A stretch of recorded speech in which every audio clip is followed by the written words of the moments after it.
to gut and dismantle the liberal state. Okay, my friends, Trump is literally going for it, and the left is going apoplectic. This is now the greatest threat to the liberal Democrat administrative state, the liberal state. According to Politico, Trump is now doing what even Reagan wasn't able to do, which is now completely abolish and dismantle not just much of the federal bureaucracy, not just much of the deep state, but literally the Department of Education. Listen now to President Trump issuing an executive order. He was surrounded by little children. They were all on their desks. Trump was on a small desk himself. I got to say, the choreography was beautiful. Really, really funny, cute, but also incredibly effective. And as Trump said, this is really for the children. I am signing an EO, an executive order, calling for the Department of Education to be abolished and dismantled. Gone. Roll cut one. Mike. Today we take a very historic action that was 45 years in the making. In a few moments I will sign an executive order to begin eliminating the Federal Department of Education once and for all. Yeah, baby. Wow. That's what I'm talking about. Yes, yes. Honestly, I've been waiting, I can't tell you how many decades for this. As many of you know, the Department of Education is nowhere in the Constitution, nowhere. It was created by executive order by Jimmy Carter. And then, of course, later ratified, passed in legislation in Congress. So this executive order by Trump is just the beginning. Congress will have to pass a bill officially abolishing the DOE, the Department of Education. But this is now a giant step towards that historic goal. Already, they have slashed half of the staff of the Department of Education, 50%. And nobody, except for the bureaucrats being fired, obviously, nobody has felt it. That shows you the amount of fat, bloat, waste, fraud, and abuse that has been prevailing this massive bureaucracy for the last 45 years. In fact, Ronald Reagan in both 1980 and 1984 campaigned on getting rid of eliminating the Department of Education, but there were so many powerful vested interests, he wasn't able to do it. Trump has now done what even Reagan couldn't do. Or at least he's on the verge. He's on the cusp. Now, to say that the Democrats, the media, and liberals are going berserk, apoplectic, is an understatement. It is literally now, they're on the verge of an all-out insurrection. Democrat members of Congress are trying to storm the Education Department building. They are trying to block access to the Education Department building. The media is saying that this is going to leave children behind. This is going to leave the United States with the worst education system in the world. Children with disabilities, poor children, children from broken homes, they're going to be completely and utterly neglected. This is going to lead to a two-tier education system, one for the rich and one for the rest of us.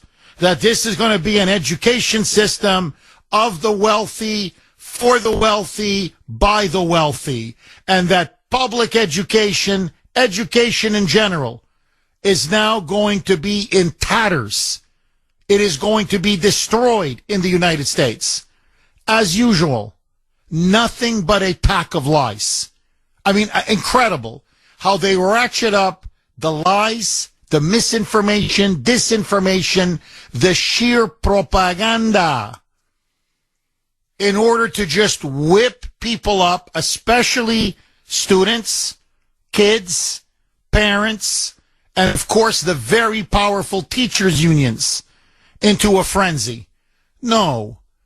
By getting rid of the Department of Education, we are going to be saving taxpayers countless billions of dollars.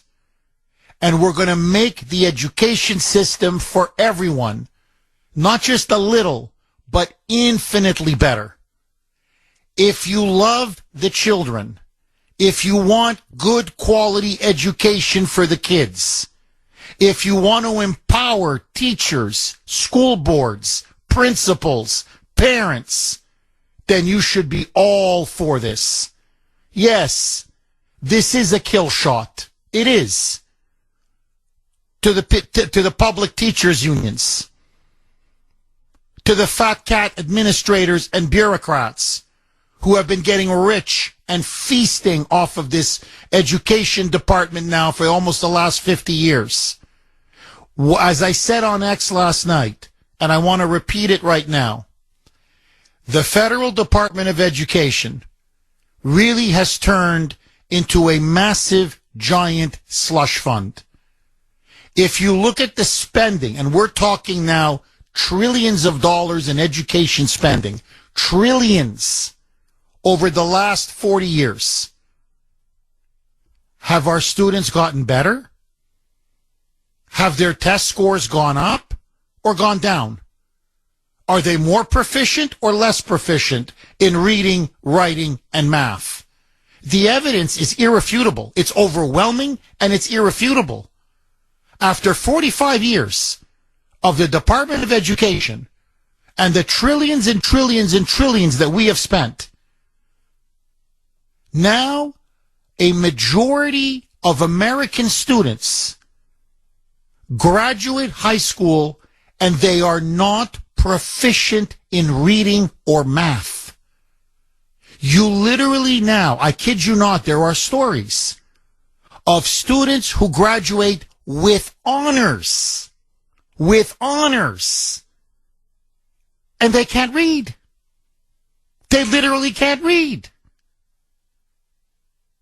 Out of the top 40 countries in the world, and these are the countries essentially we're going to be competing, we are and we will be competing against, we are dead last. We are 40. It wasn't like this in 1979 when Jimmy Carter created the Department of Education. It wasn't like this for most of our history prior to the Department of Education. So there's an inverse relationship, literally.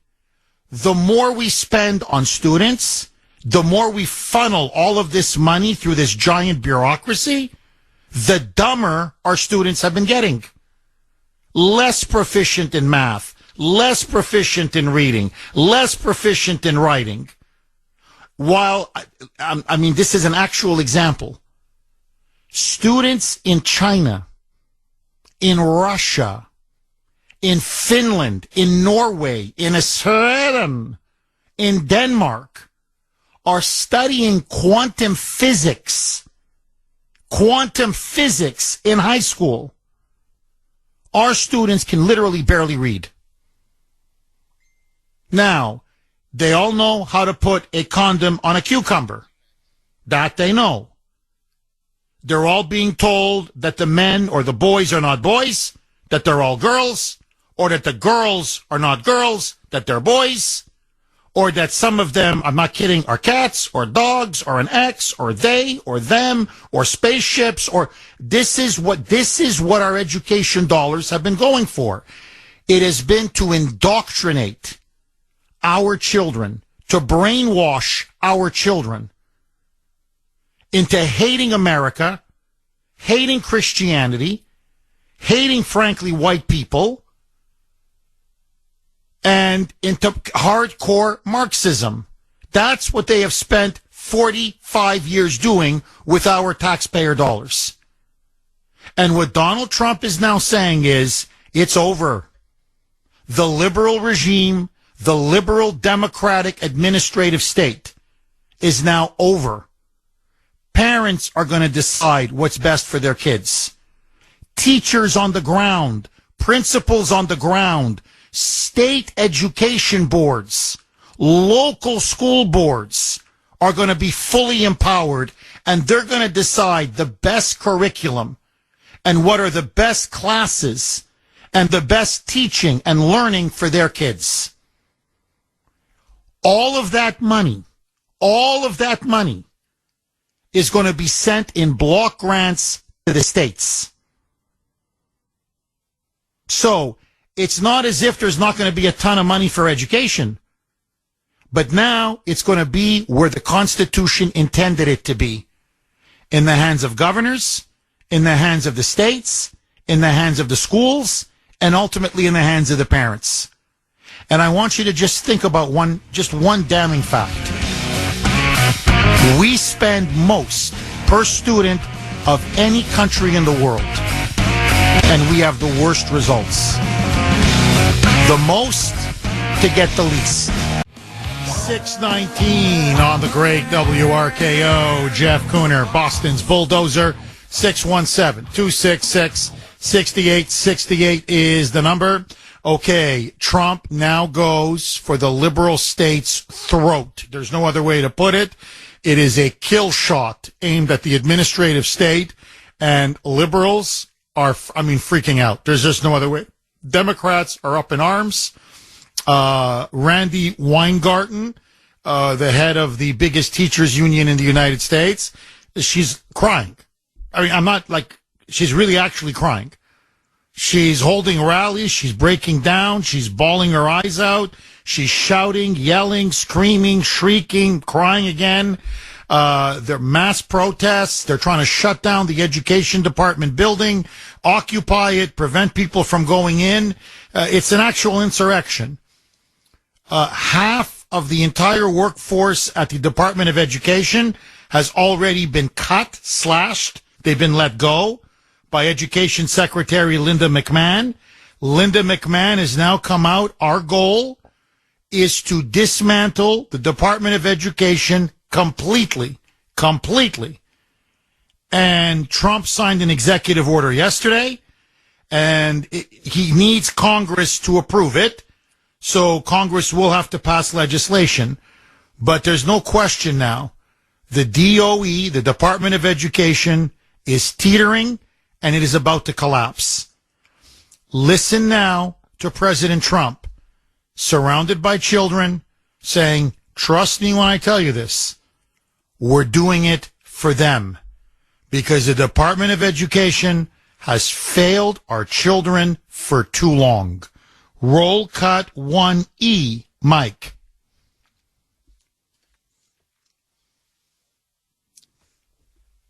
Sorry, Mike, 1A. My bad. That was my bad. 1A, Mike. And it sounds strange, doesn't it? Department of Education, we're going to eliminate it. And everybody knows it's right. And the Democrats know it's right. And I hope they're going to be voting for it, because ultimately it may come before them. But everybody knows it's right. And we have to get our children educated. We're not doing well with the world of education in this country, and we haven't for a long time. He's right. He's right on absolutely every count. And just to reinforce Trump's point, this is Mark on Messenger. And you want to talk about hitting the nail on the head. Jeff, I believe out of so many different countries, I don't remember the actual number, but the United States was ranked number 1 in spending on education, but actually ranked 40th in actual education itself. Jeff, it wasn't too long ago, do you remember? And I do remember this. It was okay that 2 + 2 = 5. Hashtag embarrassing. I remember that. Remember, we covered that story under Biden. This was maybe about 2-3 years ago, where literally there was this push now from the Department of Education in its curriculum, telling now teachers, do not teach that 2 + 2 = 4. If a student says 2 + 2 = 5, you tell them it's okay, it's fine, because you don't want to hurt their feelings. This is, this is why there is so much support for what Trump is doing. Now, to show you the insanity of, it's really not a question of money. The United States spends, there's different figures, it depends who you look at. Ballpark $20,000 per student a year. $20,000 per student a year. Some say it's $21,000, some say it's $20,500. Anyway, about $20,000 per student. Norway, $5,000. Sweden, $5,000. Denmark, $5,000. Again, $5,400, $5,200, $5,700. I mean, it's a couple $100 different per student, but essentially, they are paying $5,000, $5,500 per student to educate their children. And they are destroying us on these test scores. These are the countries, number one. Finland is another one. Number one, number two, number three, number four, number five. China, top 10. Singapore, top 10. Japan, top 10. Many of these European countries, top 10. Phenomenal test scores. Extremely proficient. Reading, writing, math, civics, you name it. Our students are barely literate. So they're spending a fourth of what we're spending. A fourth. And they're getting infinitely better results. So it shows you the Department of Education has been an absolute bomb. It has been a disaster, a massive failure. Now, let me just make one final point, and then I want to go right to the phone lines. 617-266-6868 is the number.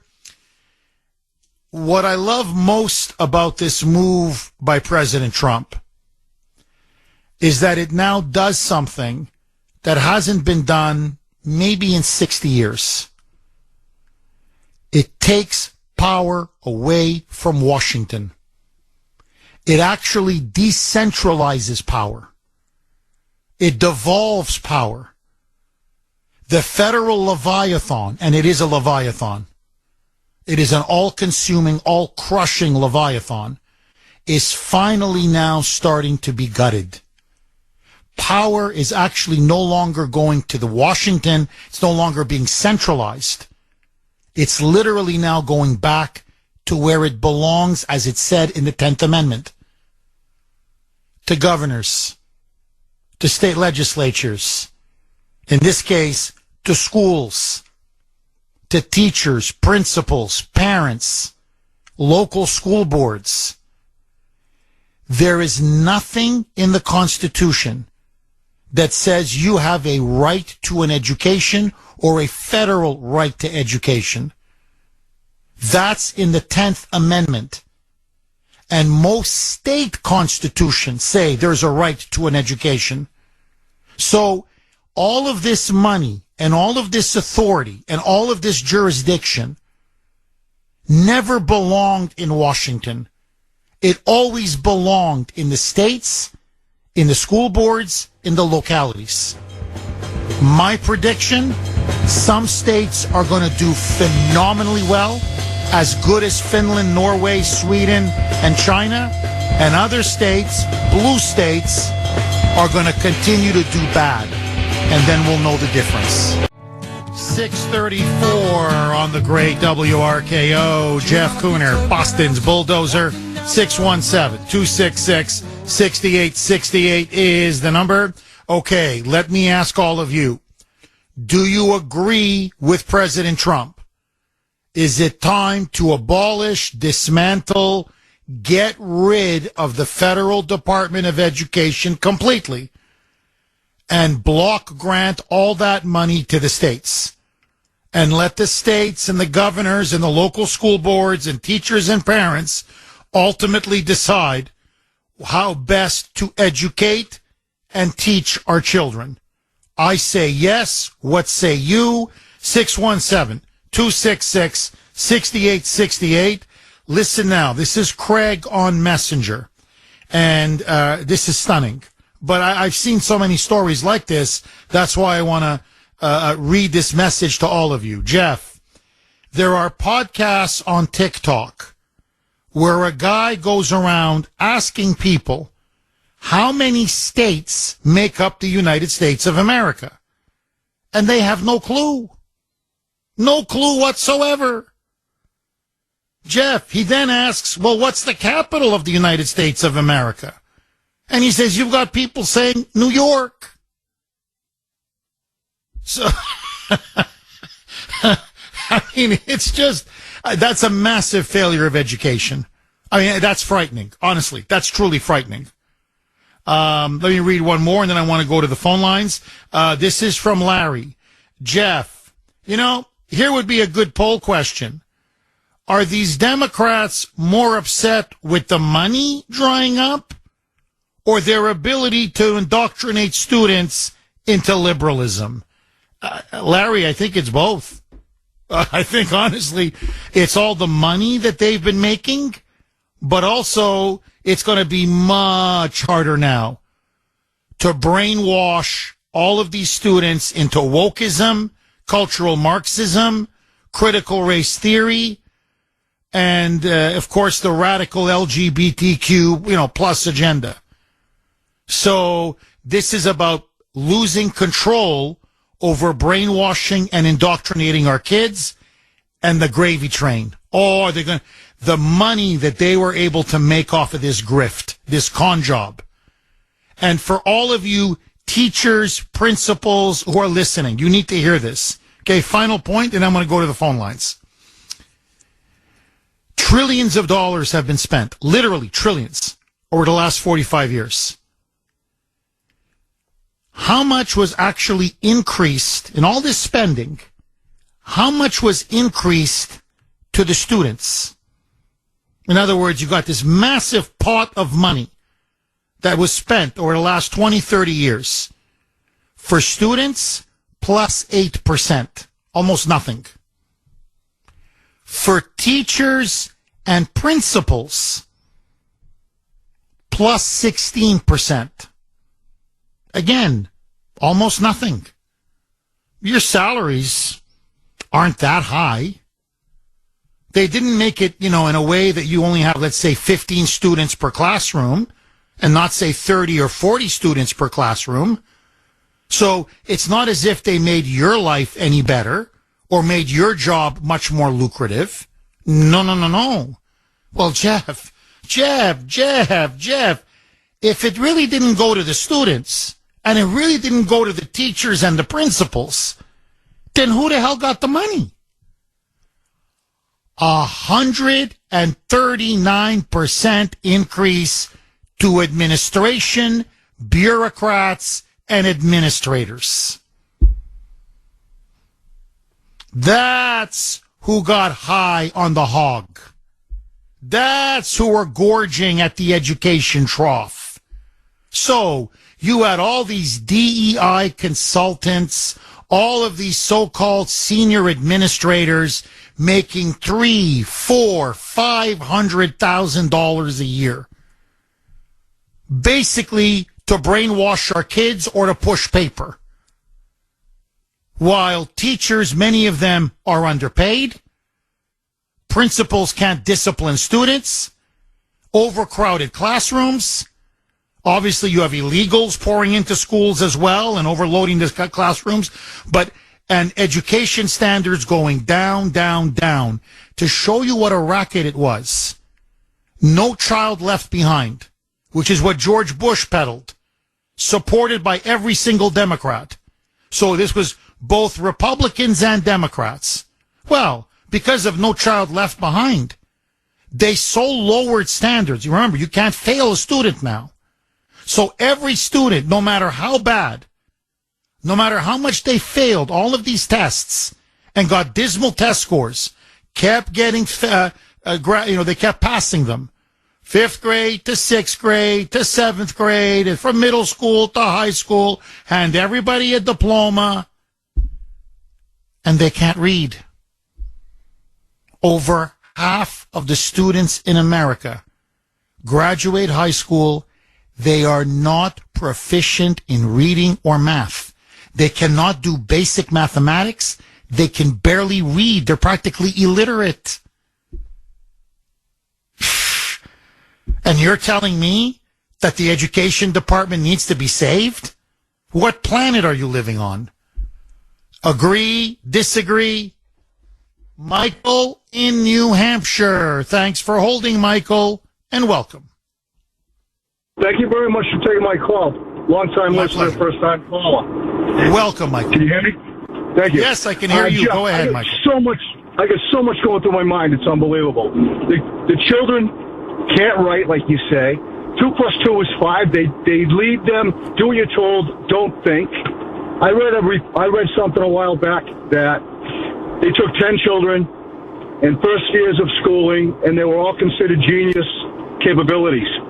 By the time they got out of school, 12 years, one was above average. They dumb our children down completely. And I was part of that dumbing down. I'm just 61, so I was 15 getting out of school pretty much at that age, but when they put it into place. But I'll tell you this, another great action by our President Trump, by taking control, taking the horse by the reins, and I got so much going through my mind. I'm going to leave it with that, sir. And back to you. Michael, thank you very much for that call. By the way, he's completely right. He's absolutely right. There have been stories written, studies done, where you take, say, a classroom of, say, 25 students, male, female, okay? And they're, genius or near genius level. So they do the IQ test. They go, my God, these students, they're really future Einsteins. Steve Jobs, Elon Musk's, these people should be, the future leaders of America. And 12 years of a public education, okay? Public, that's the key. Public education. And 1 is above average. That's it. It's the dumbing down of our country. And when you think about it, they're taught to just mindlessly obey that man-made climate change is real, that a girl can be a boy can be a girl. You just run down the whole list. Oh, they all think that America sucks, that we're an evil, country, and they're taught to hate themselves and everything America stands for. 649 on the great WRKO. Jeff Kuhner, Boston's Bulldozer. 617-266-6868 is the number. Okay, the Kuhner Country poll question of the day. Sponsored by Mario's. Mario's quality roofing, siding, and windows. If control of education is brought back to the states, right, as Trump is now intending and hoping to do you think it will improve the quality of schools and learning, education, at the local level?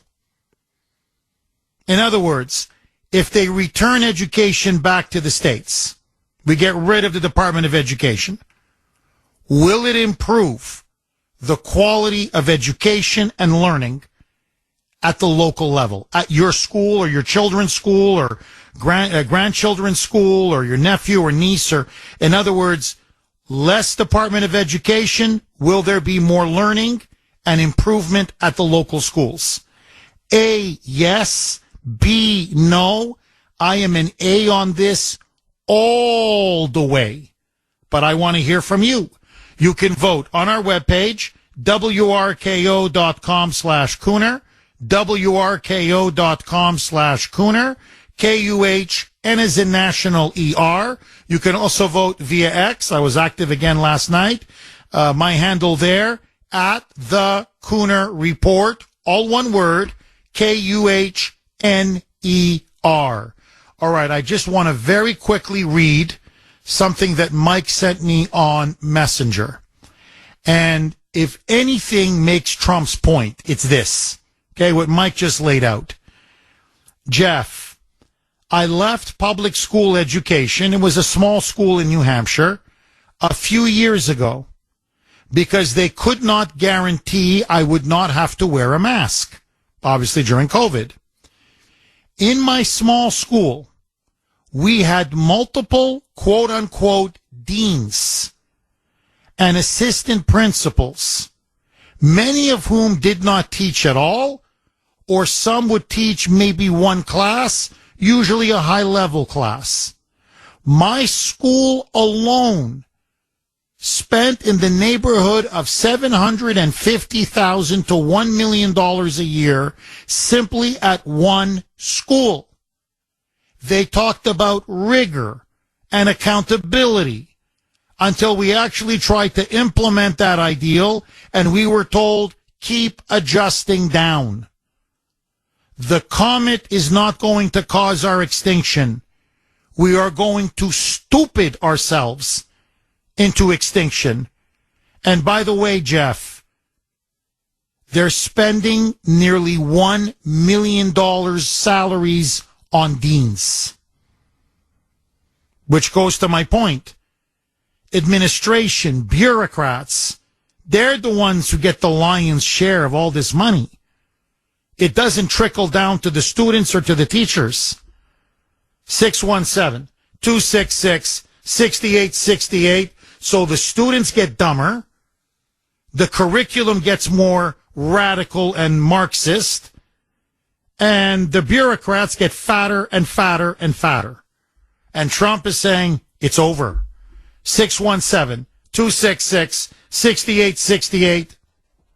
Dave, our Western PA constitutionalist correspondent, thanks for holding. And as always, Dave, welcome. Good morning, Jeff. How you doing, buddy?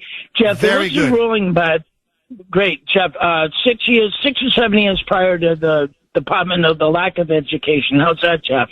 Okay.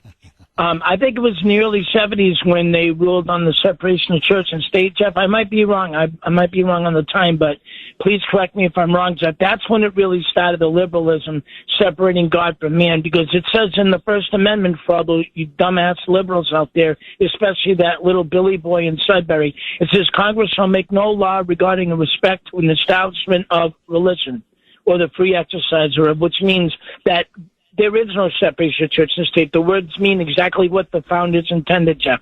The founding fathers, not separation of church and state. It's the liberals and the communists that want to separate it from God, Jeff. Well, I think that's been the objective, especially under this, the Department of Education, which is it's to destroy our Christian heritage, right? Our love for America, any understanding of the Constitution or the Bill of Rights. It's been part of their Marxist project. And look, Dave, please don't take my word for it. I can quote you here. Joseph Stalin. Stalin famously said, if we're going to succeed with the communist revolution, we must control education. You control education, you control the future. Adolf Hitler openly said, he said, we are going to take control. The state must take control of education, meaning the central, the government, the central government. The state must take control of education, and then we will indoctrinate the youth, and the future is ours. So what I'm saying is that socialists, collectivists, Marxists, fascists, communists, those on the radical left, have always understood that the key to cultural and political power is to seize control of education. That's why you have to centralize it. That's why they love a big, massive federal bureaucracy that tells every teacher what to teach, every student what to think, and what every textbook must say. You control the curriculum. You control the teachers. You control the students. You control the students. You control the future. And so it's no accident over the last 45 years, it is the deliberate dumbing down of America, but also the deliberate communization of America, the deliberate indoctrination of America.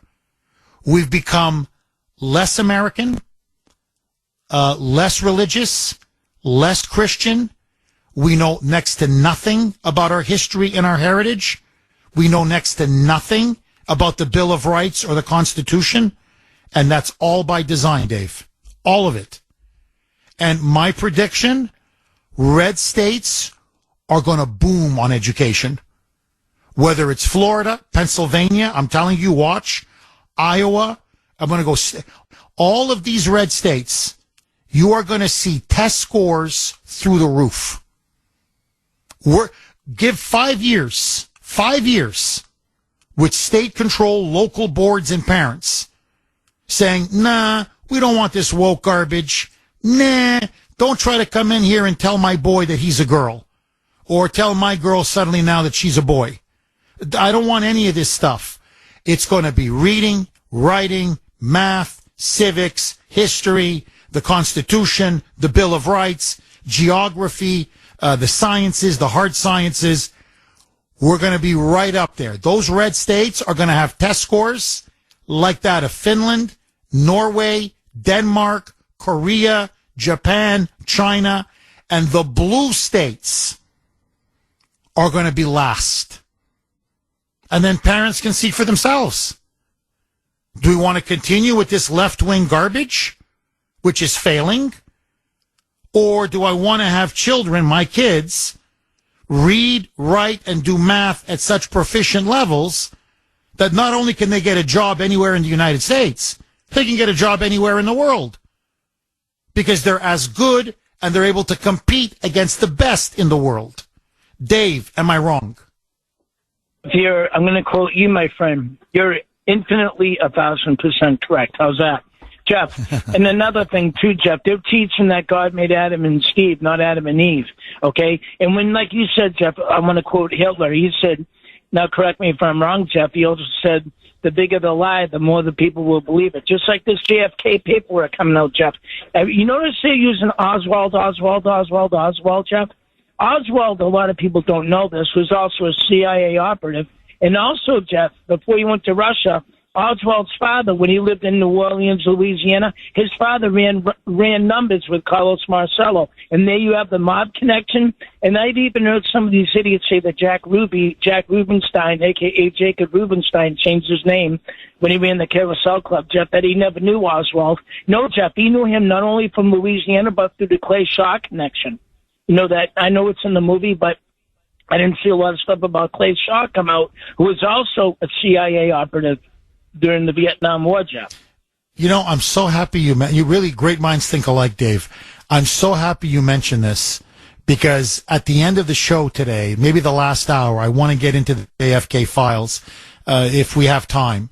This is a sham. Not all the files have been released. Many of them are continuing to be under seal, and we're being lied to. There's no question.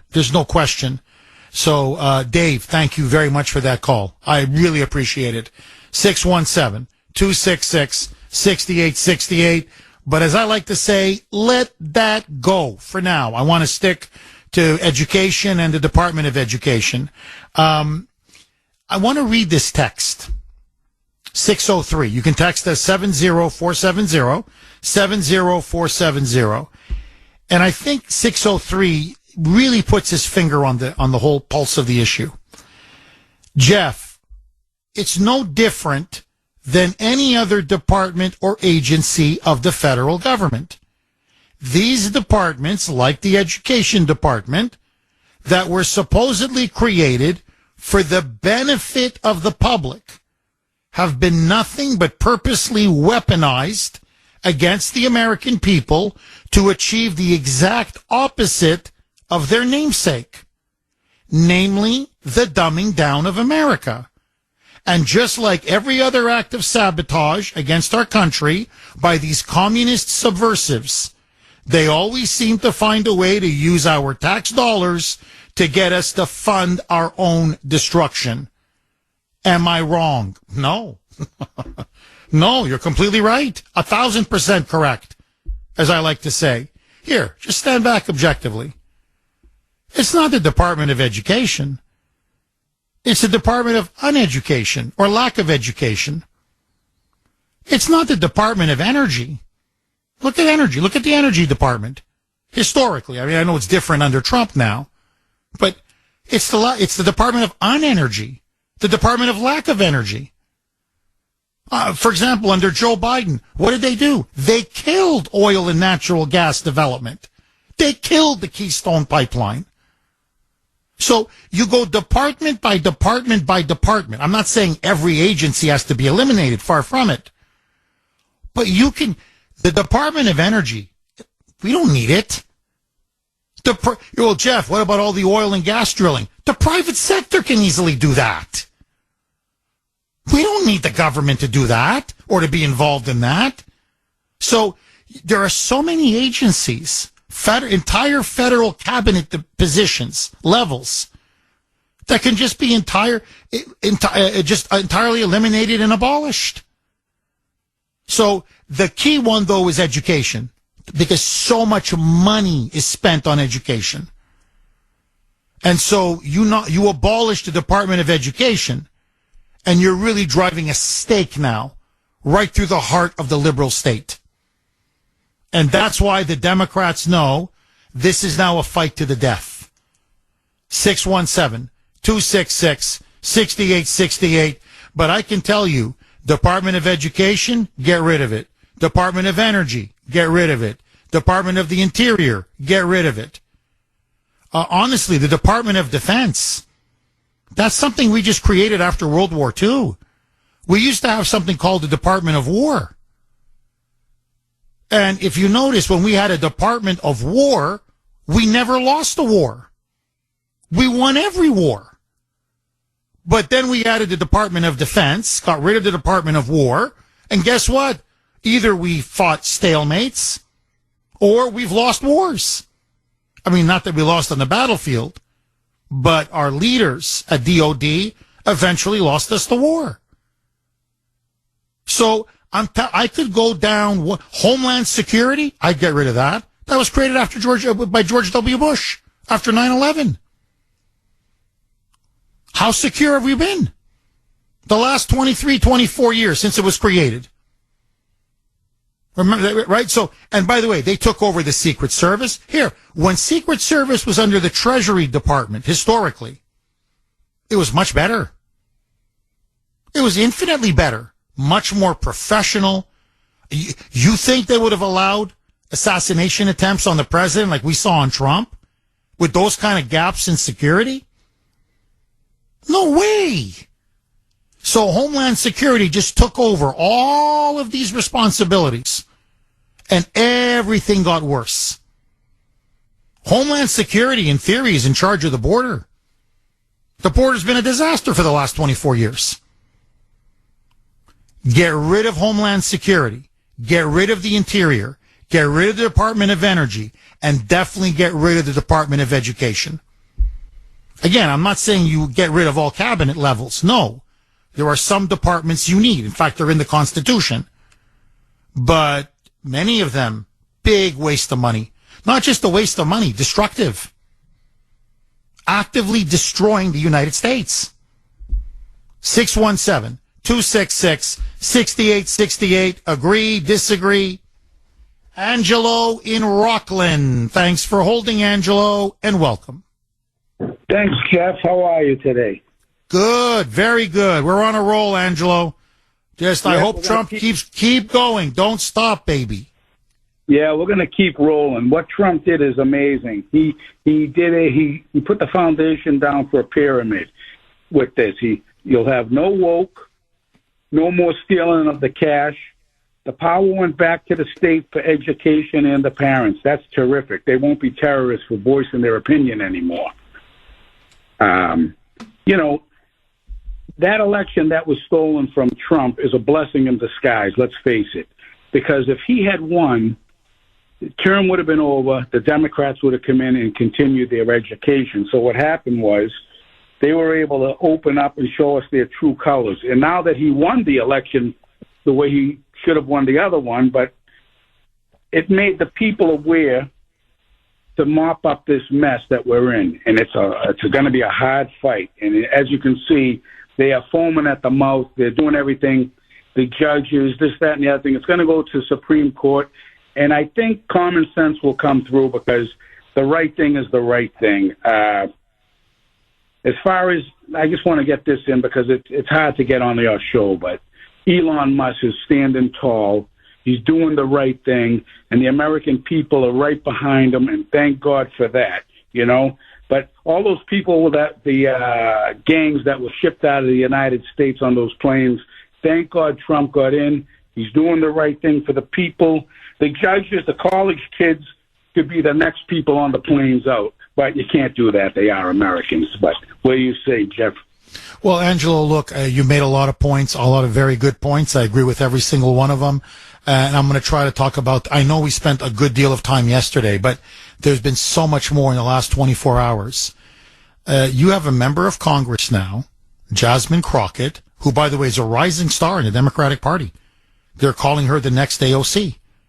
You know, except that she's African American, so they're calling her the next black AOC. But she's, you know, a rising star. She's on all the liberal media shows. They're lionizing her. She's on all these liberal podcasts. She called for the assassination of Elon Musk. She said, in fact, give me a birthday present. Kill him. Kill him. You want to make me happy on my birthday? Kill him. So you have a member of Congress openly calling for the murder of Elon Musk. You have other Democrats now who are actively organizing, there's no other way to put it, terrorist activities, left-wing terrorism, Tesla terrorism across the country. In fact, what was trending last night on social media was, quote, kill Tesla. And when they meant by kill Tesla, they meant kill Trump. Sorry, kill Elon. Forgive me. Kill Elon Musk. They want to now firebomb all of his dealerships. They want to light all of his cars on fire. They want to mob and target over 500 Tesla dealerships. And this is not just a fringe anymore. You have comedians like Jimmy Kimmel, Comedy Central did a big skit. They were laughing, saying, you love domestic terrorism, huh? Cool, cool, yeah, cool. And the audience is cheering, literally standing up and cheering like, yeah, burn a Tesla, burn a dealership, kill Elon. So you have this rabid mob now that is being unleashed because they're whipping them up into a frenzy in order to hate Elon Musk. And it's not just because he voted for Trump. It's because of Doge. What Elon has uncovered is the greatest scandal in American history. The amount of corruption, bribery, abuse of our taxpayer money, waste, and fraud. And so they're lashing out at him, but they want to turn him into public enemy number one so that the American people don't realize how much their own government and politicians have been stealing from them.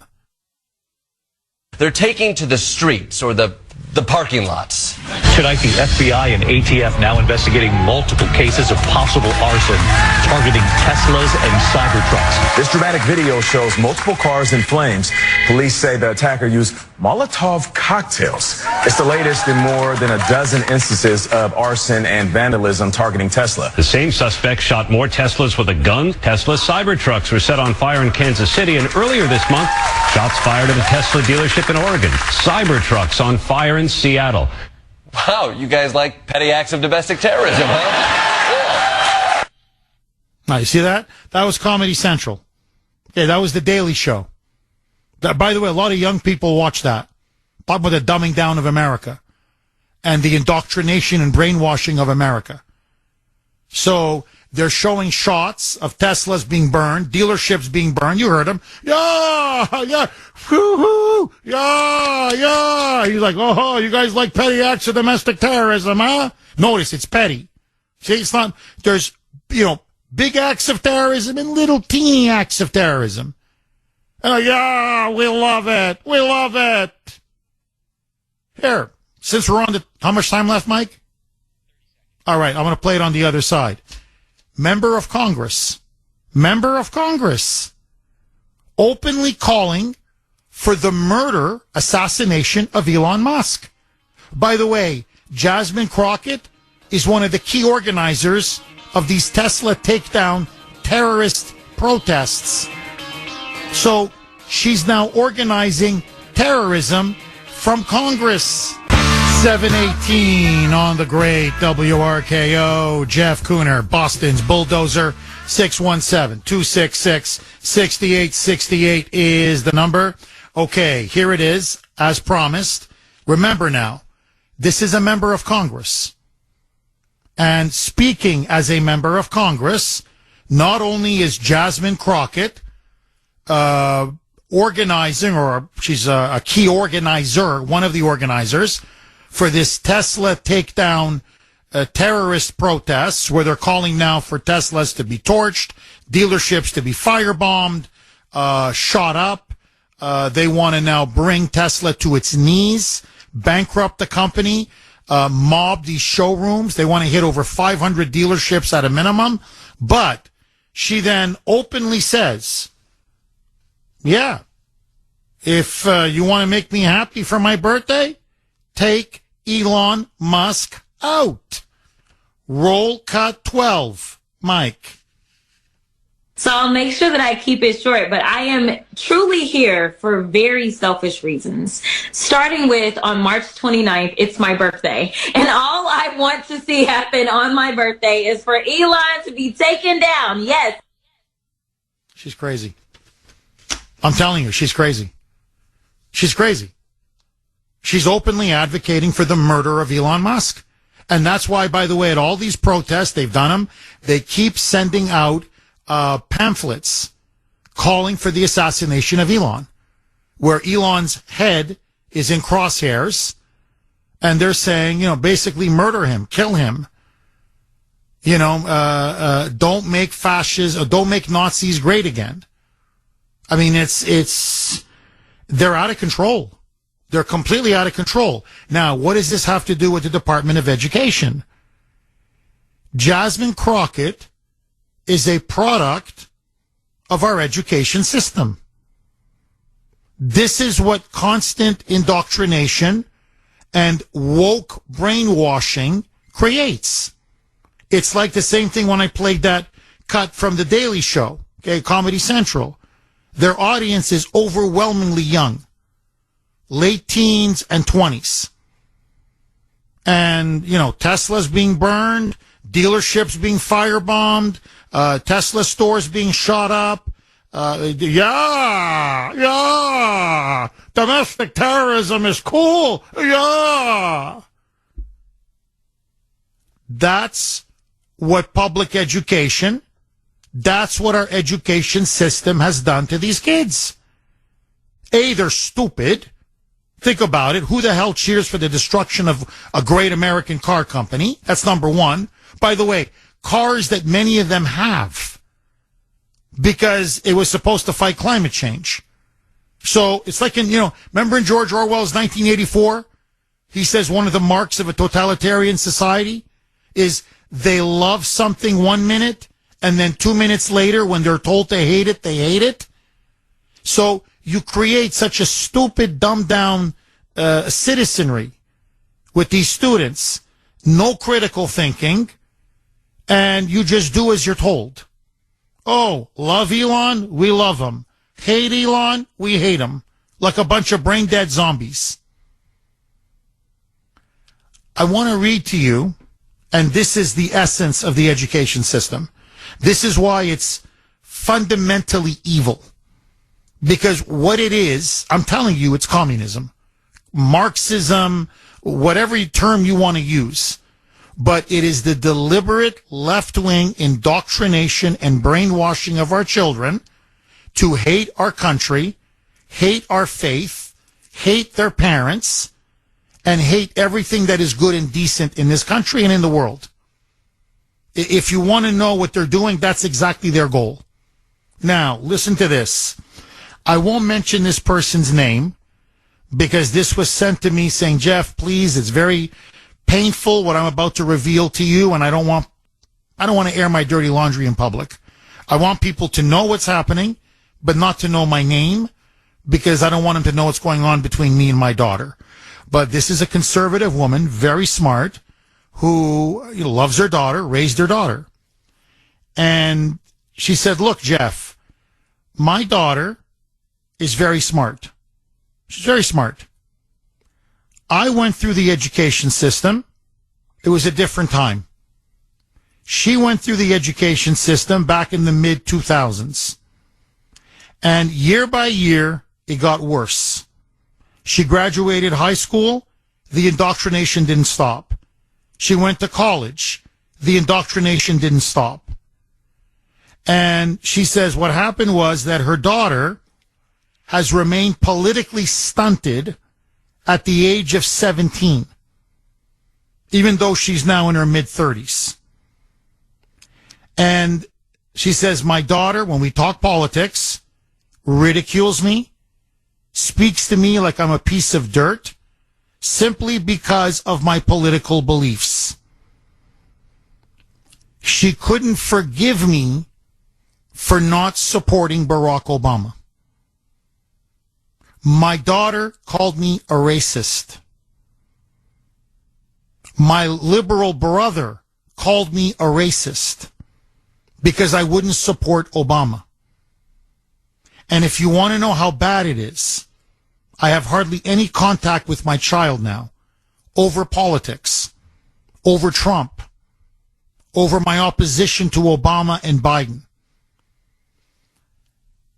Jeff, I'm telling you, I cry a lot.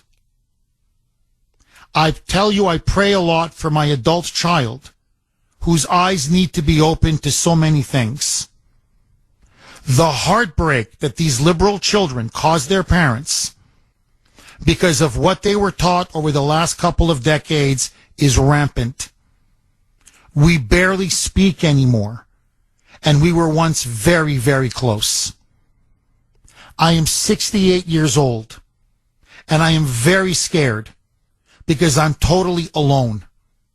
And I have an adult child that barely wants anything to do with me because of my politics. How sad is that? How sad is it that these kids have been taught this hate for so long? And I know I'm not the only one in this situation. She says, Jeff, ask the parents out there, how many of their children have turned against them and cut them out of their lives simply due to political disagreements? I'm sure the response will be much more than you ever imagined. And throughout all of this, my point is this. The teachers that these kids have had for the last few decades have caused a lot of these issues between us parents and our children. Adult children are not adult children. They have become indoctrinated.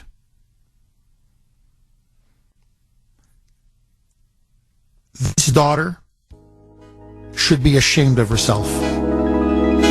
You never let politics come between you and your parents. In this case, you and your mother. That's communism.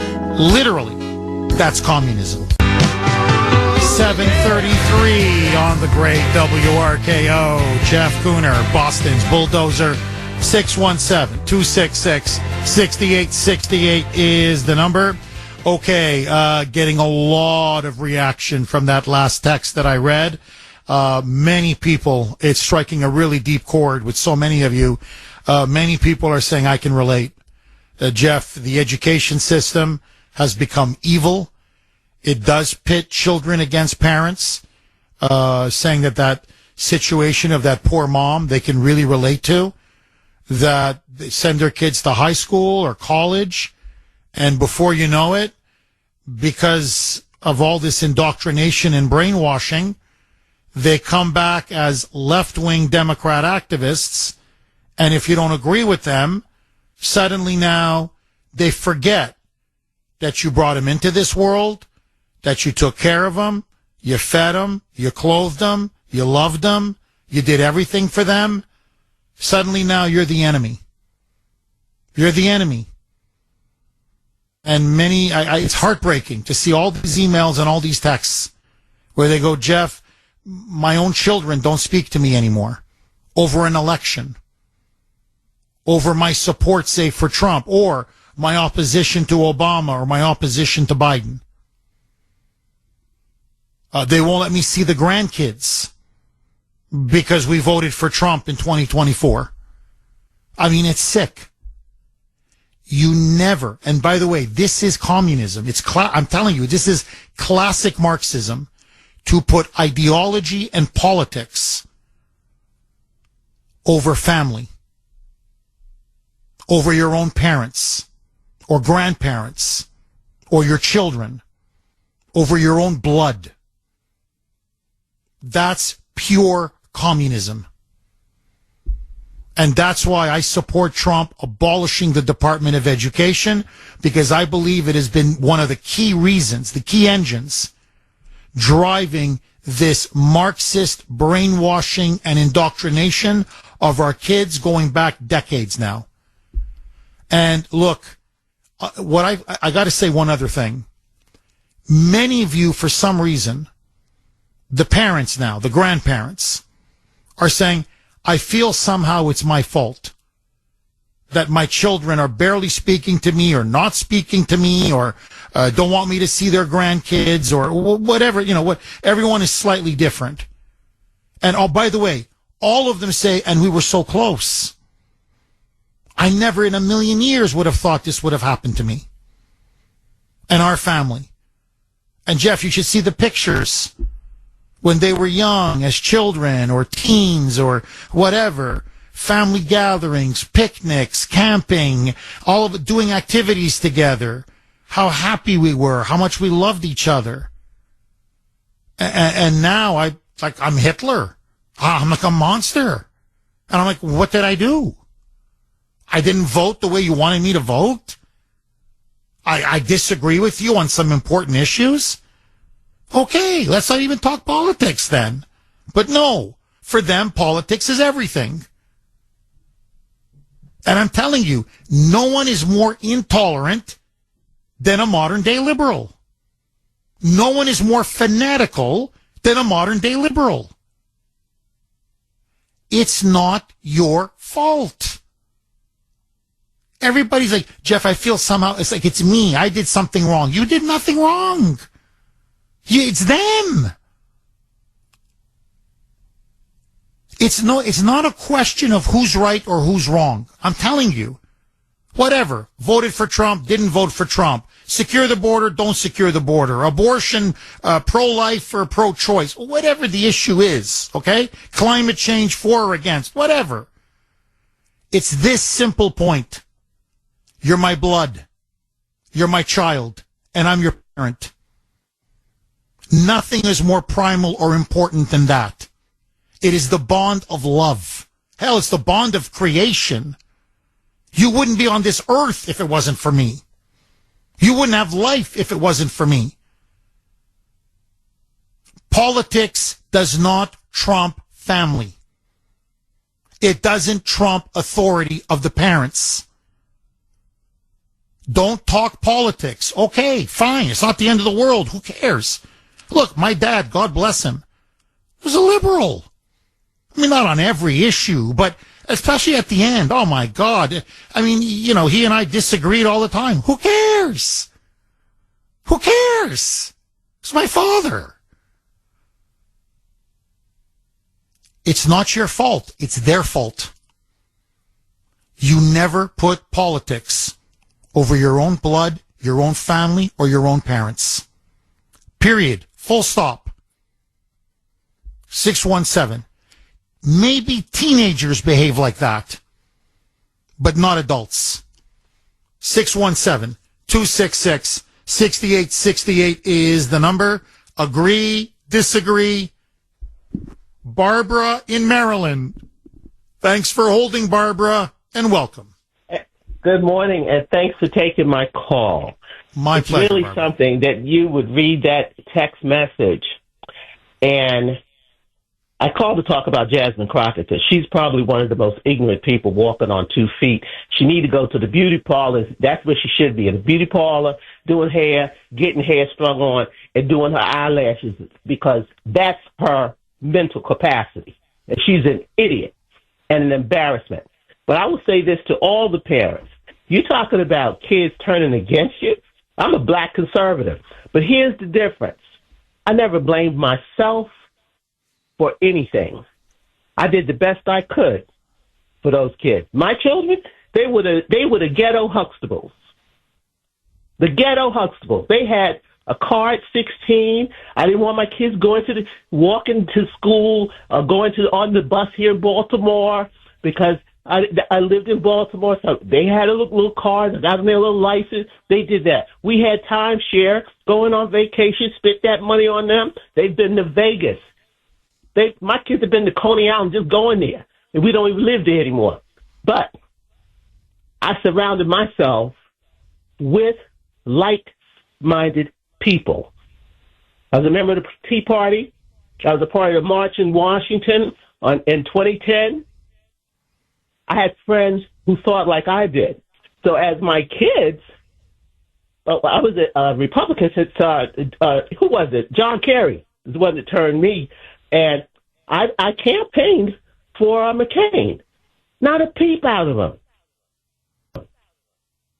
Nobody said anything. They didn't care so much. But Donald Trump broke the camel's back. But it wasn't going to break my back. And what I said to these people, you think you're not alone. God is with you. Trust me, he's not going to put any more on you than you can handle. You know what I told my kids? When they started saying the same thing, that lady, I'm this and I'm that, they didn't want their kid. I said, you know what? This New York girl, you've made Christmas and birthdays easy. I can save my money. I'll send you on a card. And it's okay. And it really is. I don't know. Maybe it's that New York crust on me. I don't know. But I have not shed a tear because I know I did the right thing with them, and I know I'm doing the right thing now. And I'm an activist. I have signs in my yard. I help get other signs. I'm out in the street waving. I do voter registration. I do what I do. And that's that. You know, Barbara, there's an expression, a brother from another mother. You're a sister from another mother. I'm telling you. You talk and I just nod my head in agreement. Yep. Barbara, outstanding call. And God bless you, Barbara, because you're completely right. It's not your fault. It's their fault. And hopefully one day they'll understand just how wrong they were. 39 on the great WRKO. Jeff Kuhner, Boston's Bulldozer. 617-266-6868 is the number. All right. I'm getting a lot of blowback from the end of my call with Barbara. I said, "You're a sister from another mother." Mike corrected me. Sandy corrected me. Marissa now, who just sent me a message on Messenger. Everybody's correcting me. Jeff, it's sister from another mister. Okay, I'm sorry. I apologize. I got it wrong. But, you got the gist. You got the meaning. You're like a fellow ideological soulmate. That's all. That's what I meant. If you sound like you could be my sister. That was the gist of the comment. All right. So sister from another mister. I won't make that mistake again. I promise. 617-266-6868. Okay. Got a text from someone I really respect, a Marine, a veteran, who said, look, Jeff, I hear you, but there's only so much you can take in terms of the disrespect from your kids after they've been indoctrinated in these schools and universities. And they go, look, after a while, it's just get out of the house. You just sever relations. It's just very hard to constantly be, hectored and lectured to and be called a racist and a sexist and stupid. And they go, there's only so much any person can take. I understand. Believe me, I hear you. If you can, it's just a suggestion. Take it for what it's worth. Instead of severing relations, See them once or twice a year. You know, like Barbara said, okay, I'll just send you a card for your birthday. Okay, maybe we won't see each other for Christmas. Okay. But at least keep the lines of communication open.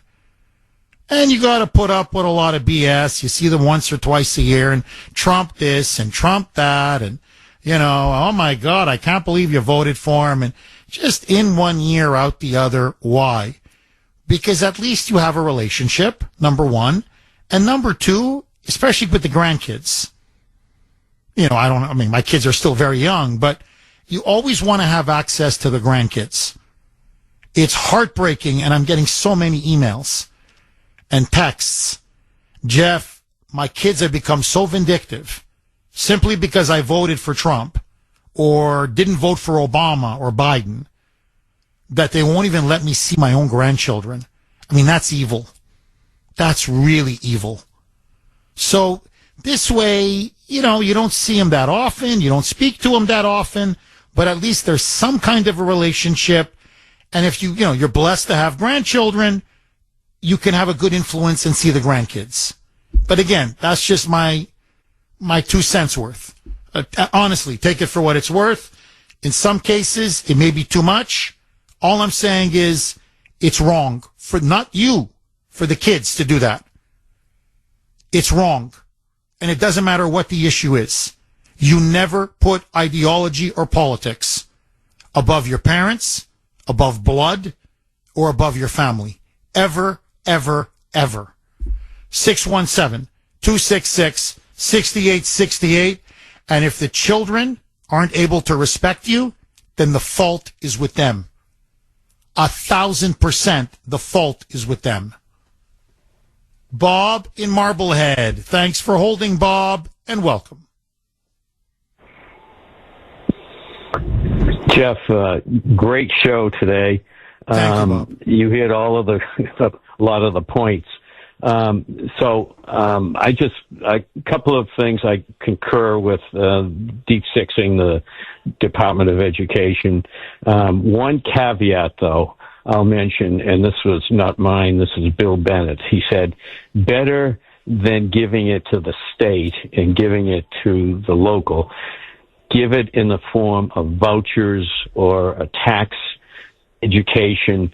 That way it's going to go right to the parent, right to the kid. In this state, I don't trust anything this state, this governor. Look at Mayor Wu. She's just off the wall. I mean, even my own, what do we call it? The school committee, they have wasted so much time. They debated for 3 months now at their session, what flag should be in the classroom. This is how idiotic. Instead of, in fact, we should name the board of, the school committees all should be Board of Education because that's their business. It was such a waste of time, that it's embarrassing. And the veterans, I'm a 30-year Navy vet, and I talked to a couple of them. There's only one flag that should be in the classroom. I'm sorry for going off. No, it goes to the heart of the issue. There's no need to apologize. Look, it's the American flag. And if you really want to know, to bring it back to the Department of Education, their goal has been to destroy that flag. To take that flag and get it out of the classroom.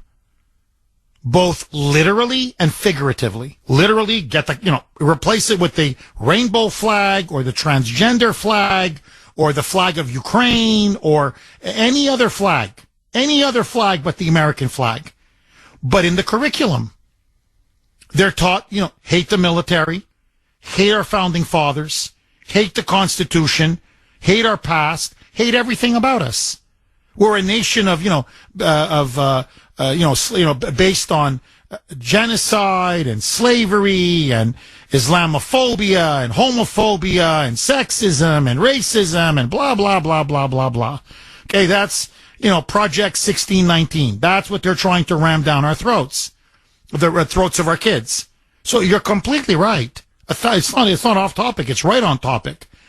No, look, I want to play a cut, and I want to get your take on this, Bob. Trump is making a very interesting argument. He's saying, look, it's not just that we're going to be sending this to the states, and we're going to start to see, let's just say New Hampshire. How does New Hampshire do compared to Massachusetts? And, your point is, well, Jeff, do you trust Michelle Wu? Forgive me. Do you trust Maura Healey? Do you trust them? No, I don't trust them. But it doesn't just go to the state. It goes all the way down to the localities. So you're going to have some areas in Massachusetts, like I suspect my area, Rentham or Foxborough, which have more sane people at the school board level. And you're going to say, my God, how come some districts, same money, there's nothing different? How come their children are doing so well on these test scores, killing it with math, killing it with reading, killing it with writing, competing with students from Finland and Denmark and Norway and Japan and China, and yet literally just a couple counties over or a couple of towns over in a different district, they're one of the worst in the world. So what it's going to do is it's going to expose how destructive the fanaticism is. The more woke you are, the more dumb your child is. The less woke your child is, the smarter your child is. And as Trump says, we can now monitor, we can test it, we can evaluate it, not just state to state, but literally district to district. Listen now, play the cut. I want to get your take. This is Trump defending his decision to defund and get rid of the Department of Education, saying, I'm telling you, you're going to compare counties and districts to one another. And eventually parents are going to realize wokeism doesn't work. It dumbs kids down. Roll cut 4A, Mike. Florida, Iowa. That's right. I really believe that. They'll be as good as any of them. And then you'll have some laggards, and we'll work with them. And we can all tell you who the laggards will be right now, probably, but let's not get into that. But we'll work with them, and we're going to make them, they'll do a job. I think they'll do a job, and they'll go to sections of the state. For instance, New York, you'll have a Manhattan, and you'll have a Suffolk County, and you'll have a Nassau County, and you'll have Westchester County. You'll do 4 or 5 or 6 of them. You have upstate New York, and those counties, I think, are going to do very well. And I think ultimately Manhattan should do very well, but we'll break it down into sections, and I think it'll be really, really good. And they're going to be probably the tougher ones, but I think they have a chance to do really well. In other words, Bob, the more conservative districts, school boards, school districts, schools that focus on the fundamentals, we'll see the results. And those that don't, that push this garbage critical race theory or this insane transgenderism or all the other woke nonsense, we can compare. And you're going to see parts of the state do much better than other parts of the state. Final word to you, Bob. Yes, that's absolutely correct. And here's another thing. We have a school in Marblehead that's a Jewish school. It's connected to the JCC, and their kids do very, very well. Then typically the parochial schools. I have a friend that sends his kid to a parochial school in Peabody, and the kid is in uniform. The kid is very squared away. He's in the 3rd grade, and that's the difference. And people better wake up. And I started a group with parents to start a charter school here in Marblehead. Did very, very well up until a couple of years ago. and another woke group came in, and they ruined it almost. And we're spending $18,000 per kid in Marblehead to educate them. And it's a shame that the kids are getting shortchanged on their education system. Not all of them. The kids that can do very well, the kids that can move to a parochial school or get homeschooling, even the homeschoolers get advanced so much more on their education and get into the good schools, good colleges, good trades, because we need educated kids to get into the trades now, because it's very technical. You're completely right, Bob. You're absolutely right. You're on every point, and bring it full circle to what you were saying. That's why I'm a big supporter of school vouchers, school choice, big supporter. Think about it. You block grant the money. This is what Trump is talking about. You take all of this money, 18,000, say, Marblehead per student. In other places, it's 22,000. Okay? That's a ton of cash. You block grant the money to the states. And in many states, they're going to have school choice. Florida's going to have school choice. That's why he's saying Iowa, and he's like Texas. And so they're going to say, here, we'll give the money practically to the parents. Now, where do you want to go? Where do you want to go? You want to go to a charter school? You want to go to a parochial or religious school? You want to go to a private school? You want to go to the public school? Public school now is going to have to compete. They're going to have to deliver. And let the parent decide which school is best for their child. And then suddenly schools, it's like it's like a restaurant or whatever. It's like, well, no, we offer you better pizza or, better lasagna or whatever, better steak at a better price. So now schools want to compete for your money. And the parents now hold all the cards and say, well, what are you offering my child? Well, we offer transgenderism and, critical race theory and well, no, sorry, not interested in what you're selling. No. And you're going to see a lot of schools are going to say, we're going to have prayer in school. We're going to have civics. Your kids are going to learn how to read. They're going to learn how to write. Their arithmetic. In Denmark and in Finland, they have their kids learning quantum physics by the 8th grade. We're doing the same here. Your child will know quantum physics by the 8th grade. And you're like, that's where I'm putting my $18,000. Now, I want to thank you for that call, Bob. This is going to revolutionize education. I'm telling you, you watch, okay? You watch. Education is going to soar, especially in the red states or the red districts and red counties in the blue states. Because you see now, elections for school boards really matter. I mean, they always matter. Because, Bob is right. What flank to put in what classroom. And so there's always decisions being made. But now we're talking about, it's a pot of money. Everything. You run education. The boards effectively, yeah, I got it, Mike. You run the boards. So, with the teachers, obviously, with the parents, with the principals, but effectively now, you're going to really empower local school boards. You have local school boards calling the shots. I'm telling you, red districts, say Massachusetts, but it doesn't matter, New York or Illinois or California, are going to have very different schools. By the way, and it's not just on curriculum, on safety, on school uniforms, on so many things, on teacher pay, on principal pay, on rewarding good teachers, because you're getting all the unions now out of it. Look, I'm telling you right now, okay? In my local school district, if I was ever to run for local school board, I would insist, no, we're going to set aside all that block grant money.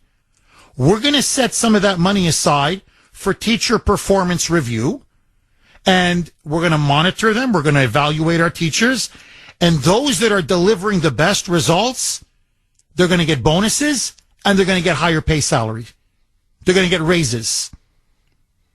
We're going to reward the really good, hard-working, achieving teachers and the principals as well.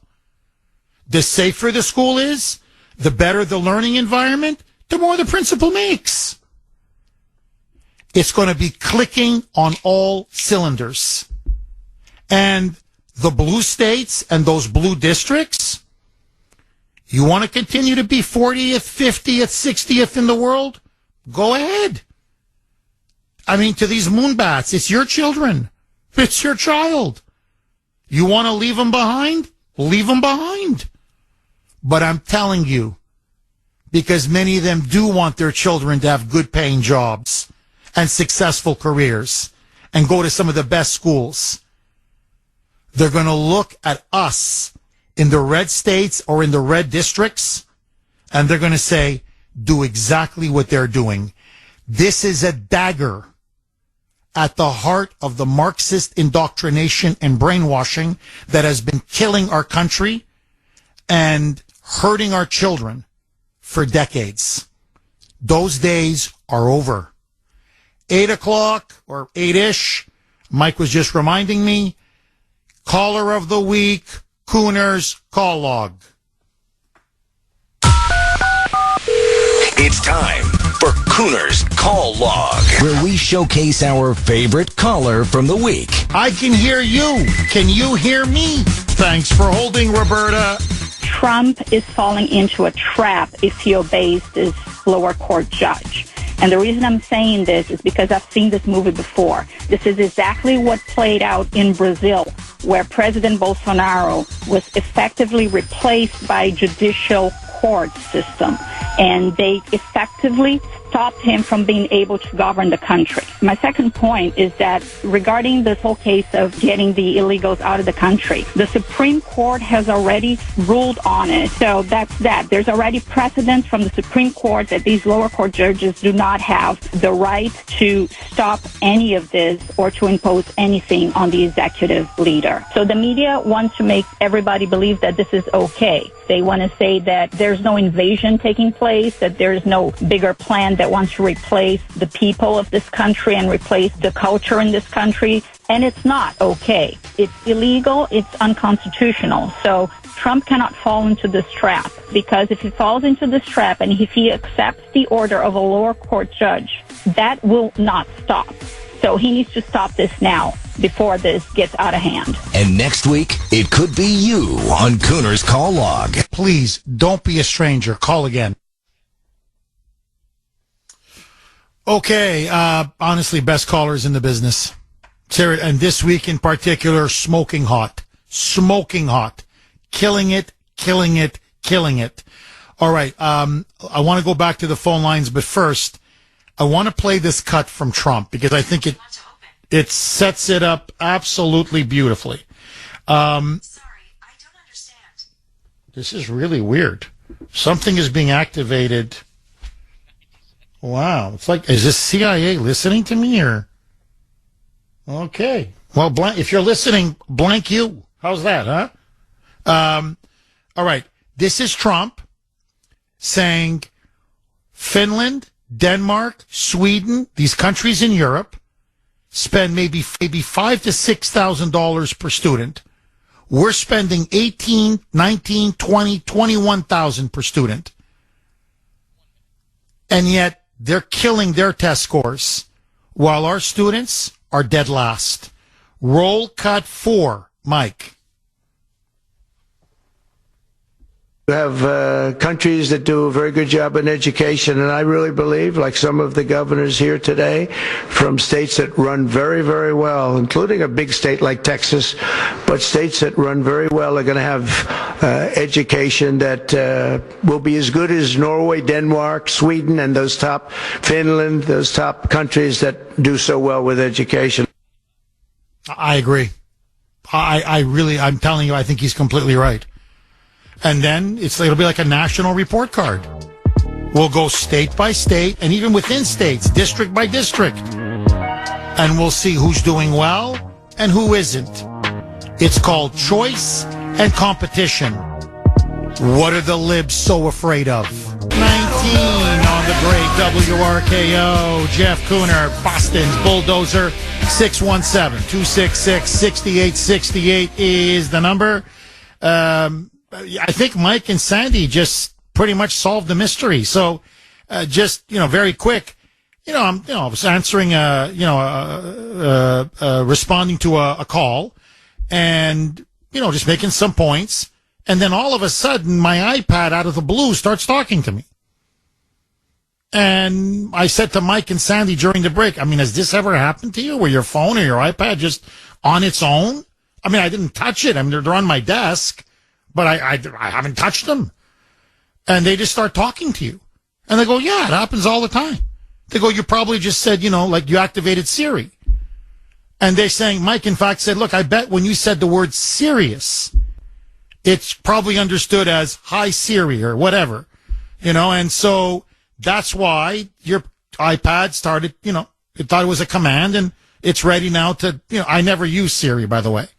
I just type whatever I want in and I don't use voice activation. But Mike thinks that's exactly what happened. So it wasn't the CIA. So I told him to go blank off, really for nothing. But, I still like to think it's the CIA, Mike. I don't know why. I'm just, I'm just convinced they're out to get me, 617-266-6868 is the number. Okay. Let me ask all of you. Do you like Trump's idea? And it looks like it may very much become a reality to dismantle the Department of Education. It is now an executive order that he passed yesterday. Congress officially needs to do it. But they've already slashed over 50% of the personnel at the Department of Education. So they are gutting it already, on the way to dismantling it completely. And they want to send all of that power, authority, and money back to the states, primarily in block grants to school districts, local school boards, schools, and of course the local government, and of course the state government. Red states love the idea. Blue states, some are complaining, some are just being silent. What say you? Like the idea? Don't like the idea? 617-266-6868. Maria in Ludlow. Thanks for holding, Maria, and welcome. Hi, Jeff. Good morning. How are you? I'm good. How are you, Maria? I'm doing okay. Thank you for asking. I totally love the idea of Trump abolishing this. Super fabulous. I think that everything needs to be revamped. I speak, as you probably know, I have a special needs son.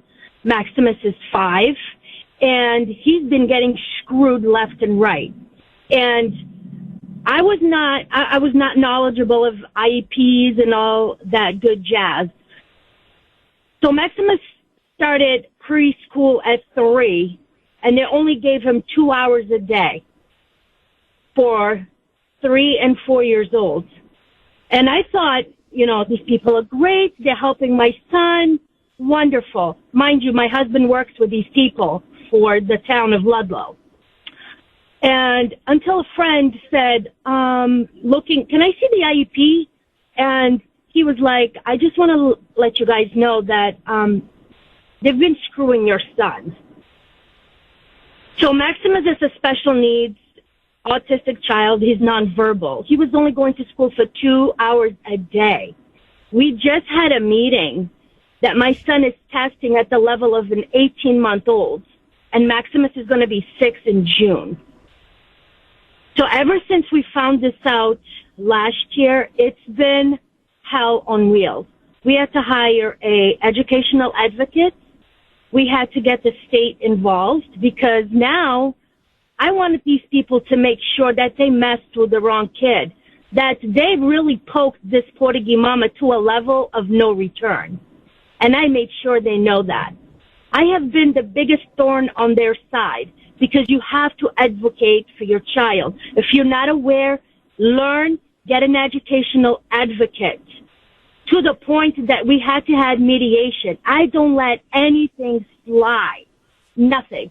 I go and I sign the IEP. Anything I don't agree, stuff they say they're going to do and they don't put it on the IEP because that N1 is the legal part. Everything has to be put there. And I tell them, no, I decline. And I say, I want to make sure you make a copy and put today's date so they don't say, oh, we never received it. I don't think so.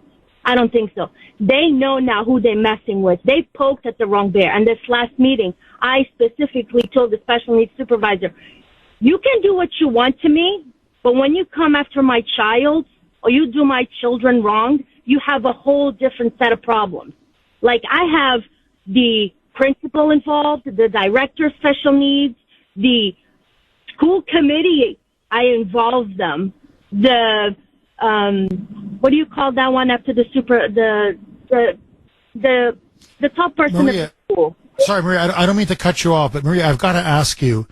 So you think by getting rid of the Department of Education with all the strings that are attached to the money and the red tape and the bureaucracy, and that if you streamline this, kick the money to the states, and maybe, school vouchers, or in other words, if the money is now and the power is returned more to, say, parents like you can then find the right fit for your autistic child, correct? Yes, because his school is fighting me tooth and nail, because Maximus does not belong in his school. Maximus belongs on a special needs school, a specific school, the May Institute, but the town is not willing to do that because the town has to pay the bill. And to go to the May Institute, we're talking over $100,000 a year.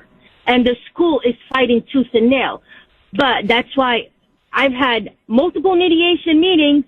I've had people of the state coming and testing my son because what they're doing is not sufficient to make sure my son is progressing. No, Maria, you're completely right. You're absolutely right. And thank you very much for that call. Parents with special needs children in particular are really going to benefit. Instead of a one-size-fits-all approach that you get, from the centralized. 8:33 on the great WRKO. Jeff Kuhner, Boston's Bulldozer. 617-266-6868 is the number. Okay, as I was saying to Maria just before we got cut off, this is another reason why I love this flexibility of returning education back to the states, to local school boards, to schools, to teachers, and ultimately to parents like Maria. Because she'll be able to send, say, her autistic child to the right school with the right program, the right services that will fit her child's specific needs. Now, very quick, as I want to go to the calls, the left is trying now to clearly demagogue this issue. And one of the lies that they're spreading is that, by getting rid of the Federal Department of Education, oh my God, autistic children, special needs children, children who come from very poor families or broken homes or underachieving children, they're going to be thrown to the wolves. There's going to be nothing for them. Listen now to President Trump saying that's an absolute lie. Pell Grants, programs for those with disabilities and special needs, all the resources, all the funding is just going to be shifted over to different agencies. No one's going to cut a penny. No child is going to be lacking any funding or resources. It's just we don't need the Department of Education. It's really that simple. Roll cut 3, Mike. The department's useful functions and such as, and they're in charge of them. Pell Grants, Title I funding, resources for children with disabilities and special needs will be preserved, fully preserved. They're all going to be so. If you look at the Pell Grants, it's supposed to be a very good program, Title I funding and resources for children with special disabilities and special needs. They're going to be preserved in full and redistributed to various other agencies and departments that will take very good care of them. So, again, it's another lie. So this idea, special needs kids or, disabilities or, these poor children, underserved, underserviced, it's like I have no money. Randy Weingarten, the head of the teachers union, she's really peddling that lie big. Not true.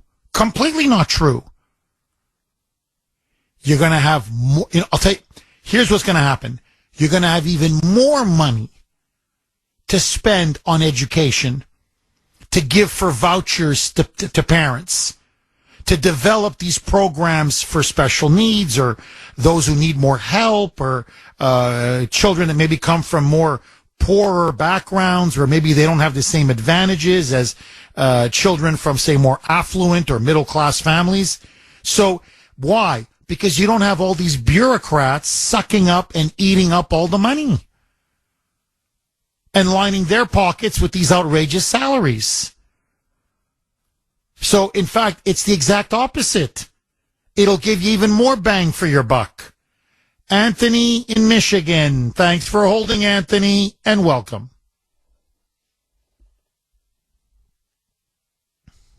Anthony? The education.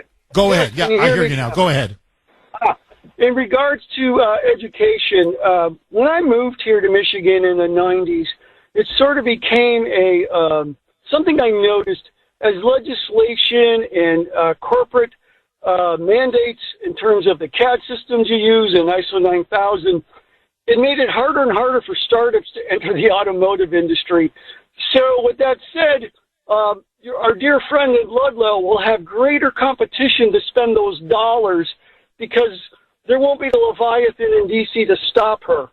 Now, what I'd like to speak about is another department that I would like to see downsized, if not eliminated, and that's the Nuclear Regulatory Commission, Jeff. Are you aware of the fact that China is building nuclear power plants at a rapid pace? We takes us forever to build one here. Right now, they've got 6 AP-1000s, which is a Westinghouse design, in concurrent construction, and they're building them in 48 months, Jeff. I don't think we could do the paperwork in that time.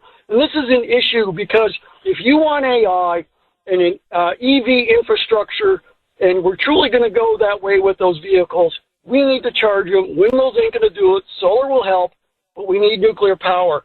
And those are cutting-edge technologies that will keep our kids potentially employed and springboard us into I don't know if you know who Kathy Woods is. She's saying that the technologies that are coming, that in 3 or 4 years, Jeff, we could have a GDP of 7.3%. So there's a lot going on here. And tangential to this, did you see that President Trump has proposed that the United States buy and maintain Ukraine's nuclear power plants? And that would create a buffer so that the waste products would not fall into nefarious hands. And at the same time, I truly believe Trump is going to go for this trilateral nuclear arms reduction treaty, and the next generation of nuclear power plants could potentially utilize the waste product and reprocess it. And, China's will probably say yes because they'll also use the waste for their infrastructure to create wattage for their citizenry. Well, look, Anthony, I mean, you've touched on many things, and I agree with you, by the way. I think on everything that you said. What I would just add is this. You're right. China is building nuclear power plants. They're building coal plants. They're not stopping. They're not stopping. They don't buy this whole man-made climate change hoax. So, and they're the biggest polluter on the planet. And India is number 2. And until those two change, nothing is going to change. So why should we on energy unilaterally disarm? It's stupid. It's suicide. Now, as for nuclear power, I love nuclear power. I think you're not, to all these environmentalists, you're all a bunch of frauds and phonies if you don't embrace or adopt nuclear power. It is cheap. It is limitless, and it's environmentally the safest thing out there. And so, France has a very vigorous nuclear power system. By the way, that's why their energy is much cheaper than, say, Germany's or Italy's or most of the rest of Europe, who have either tried to go green with solar and wind or are relying on fossil fuels, i.e. buying it from Mother Russia. So you're right.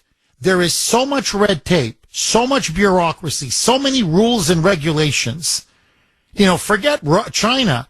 France, socialist France, it is easier to build nuclear power plants than here in the United States. And you're right, Trump is going to streamline that as well, because he's going to make us now an energy superpower. And energy is the future. There's no question. And we're going to need the people, the skill, the educated workforce to be able to compete against other countries. And that's what Trump is saying. Look, part of his argument is we're constantly having to import engineers, tech specialists, people, foreign students from other countries, because our own education system here is so bad. And Trump is saying, what, our students can't learn? Of course our students can learn. Our students aren't naturally bright and smart and ambitious and hardworking. Of course they are. But when you have an education curriculum that is there to cripple them and not educate them but indoctrinate them, that's the problem. So get rid of the problem. And that's the Department of Education. So this is one of the greatest things Trump can ever do. Republicans need to follow him and pass a bill that abolishes the DOE once and for all. 50 on the great WRKO. Jeff Kuhner, Boston Bulldozer, battling a little bit of a cold. Anyway, so if I've been coughing a little bit throughout the show, my apologies. 617-266-6868 is the number. I want to ask all of you a question that I kind of raised maybe about an hour ago, and I'd like to return to it. That text that I read of that poor, despondent mother who said, I raised my child, I did everything for my child, and suddenly, because I wouldn't vote for Obama, I became this racist monster. And now it's been compounded by the fact that I'm a Trump supporter, and my own child, who is now in their mid-30s, won't speak to me. It has basically disowned me, wants nothing to do with me. And I fear, as I'm in my 60s, that I'm going to end up being all alone. And she goes, and this person said, I feel very betrayed. What did I do to deserve this? Okay, we disagree on politics. It's not the end of the world. How does this justify having nothing to do with me? Don't call me. Don't visit me. Act like I don't exist. Sever all relations. Over what? An election? Over a president? Over certain issues? And I've been getting flooded texts and emails saying, Jeff, I really relate to that, to that person who texted you. So I want to ask all of you, have you experienced anything similar?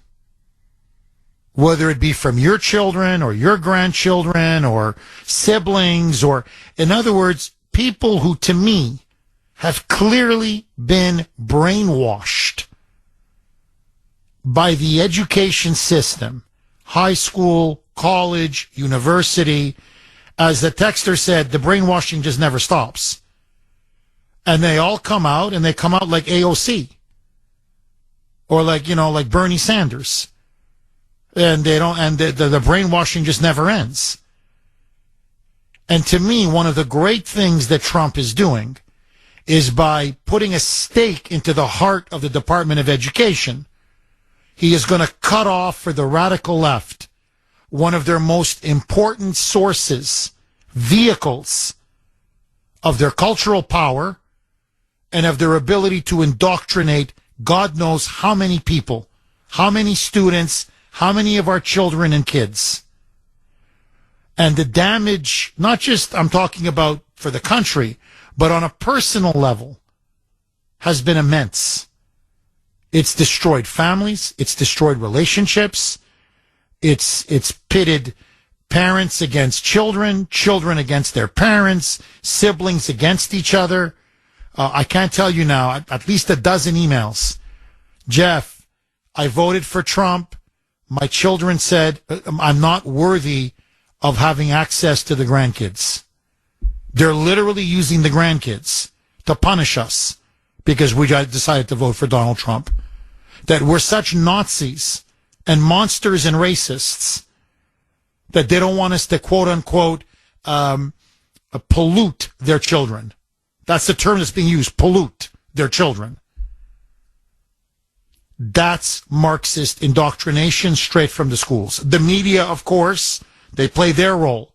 But since we're talking education, and so have you been a victim of this? Or do you know someone who's been a victim of this? 617-266-6868. Verna in Arlington. Thanks for holding, Verna, and welcome. Hey, hi there, Jeff. How are you? I'm good. How are you, Verna? Good. It's been a little while, and I think even from before your father had passed, and condolences from me as well. And I know I sent an email, but thank you, Verna. I appreciate it. Peace and comfort and consolation to you all. Be welcome. A couple of comments, and then my main point. First of all, I've been timing the announcements. When you go to the commercial break, it's over 5.5 minutes. I've got your number. I put a timer on. So I don't even listen to most of it because a lot of it's just so uninteresting. But I wanted to say my background regarding this whole education thing. I was born in 1952. I'm 73 years of age, probably.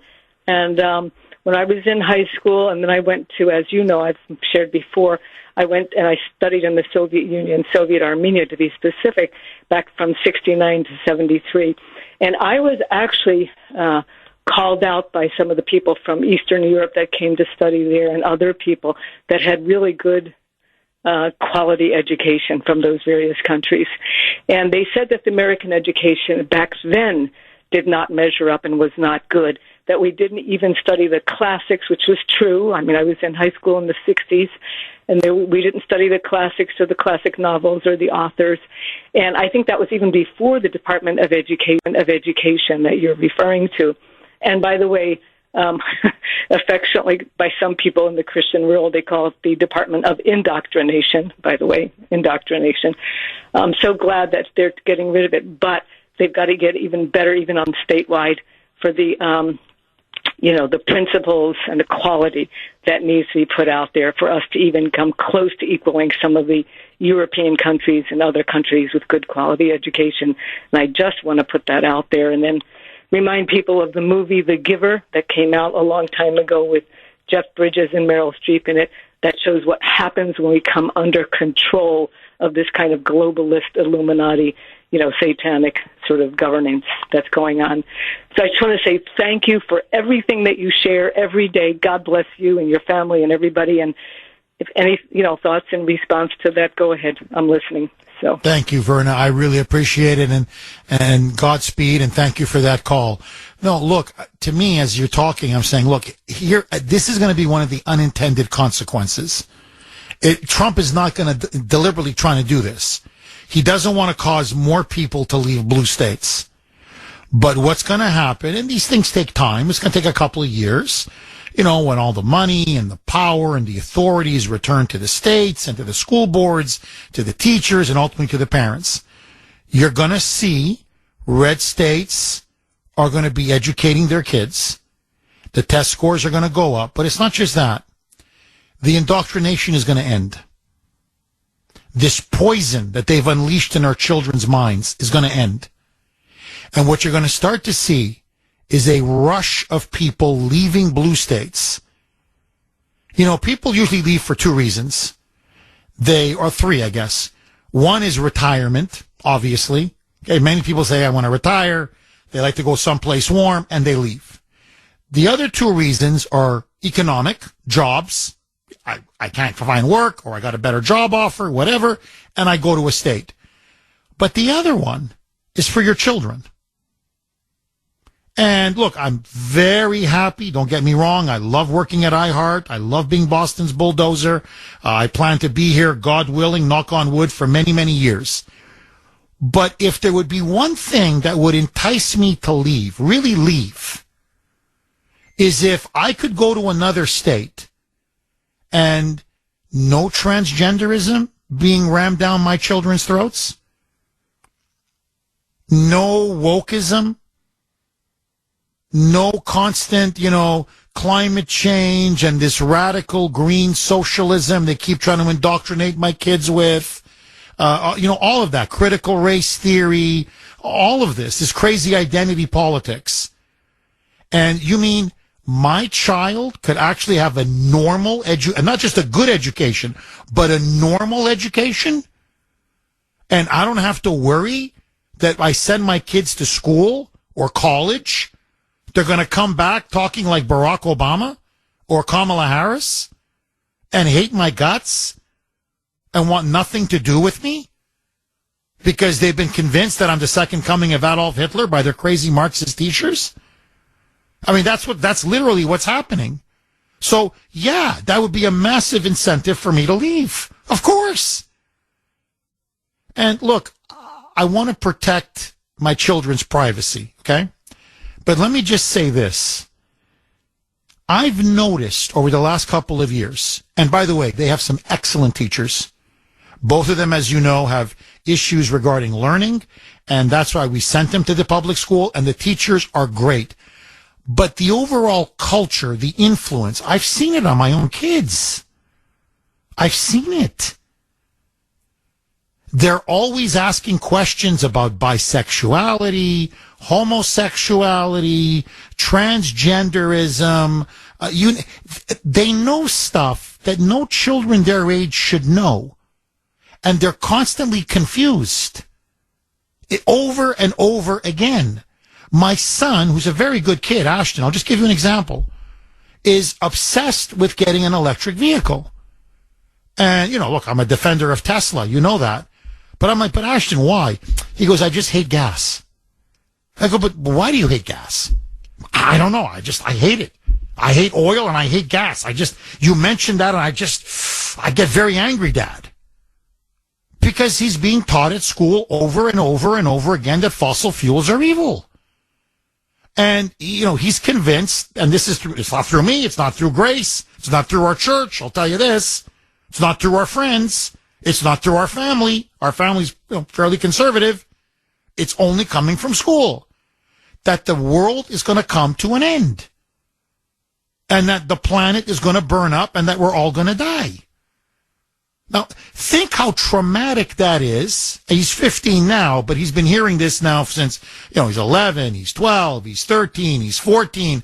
So, you're a young preteen and now a teenager, and all you keep getting drummed into your head is, we're all going to die.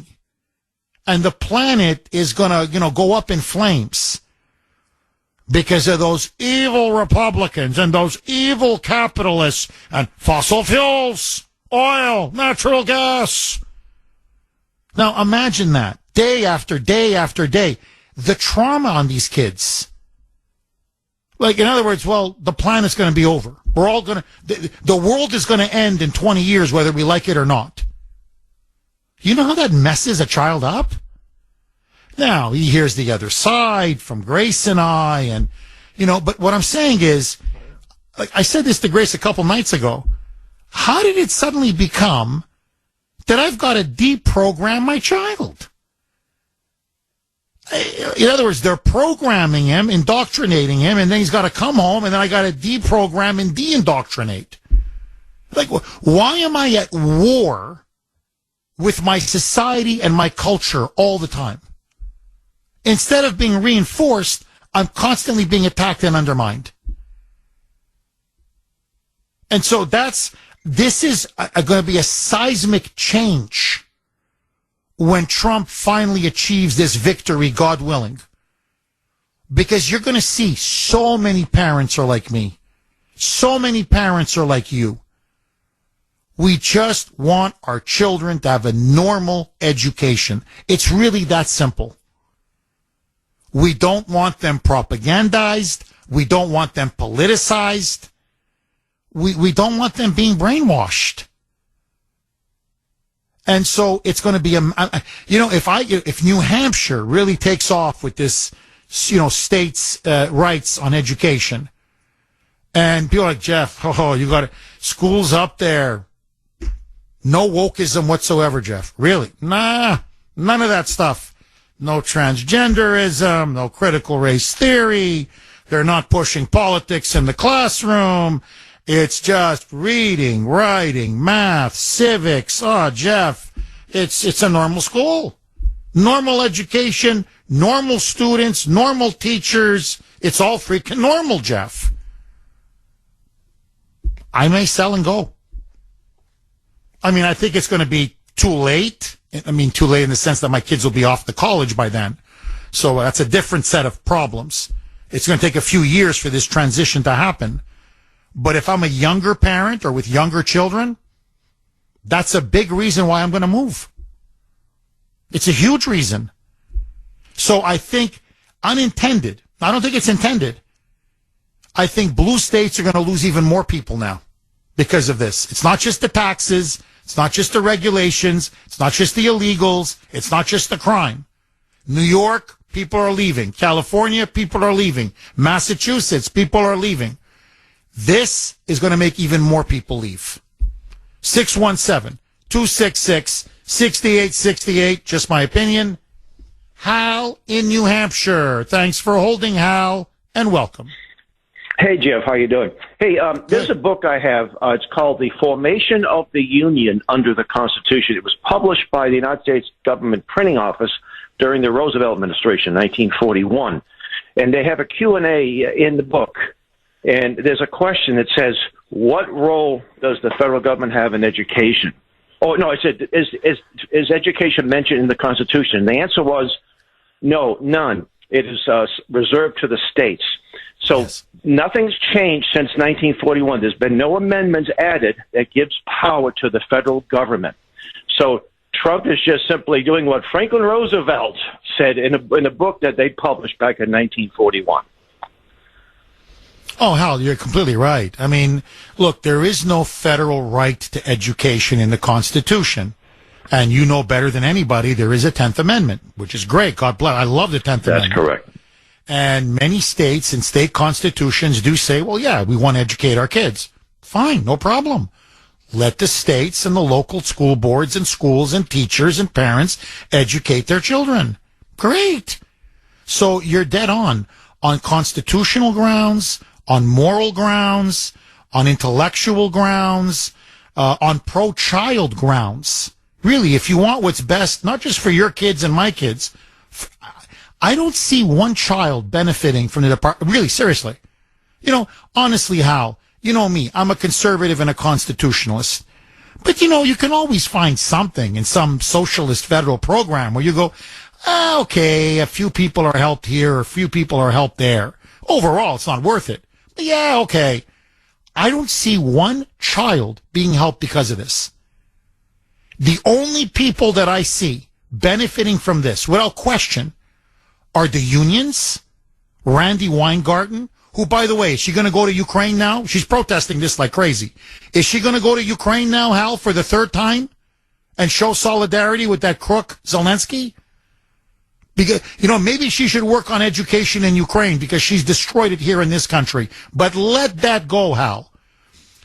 Bureaucrats, administrators, DEI consultants, these so-called deans, and all of these people with their $300,000, $400,000, $500,000, $600,000 a year salaries.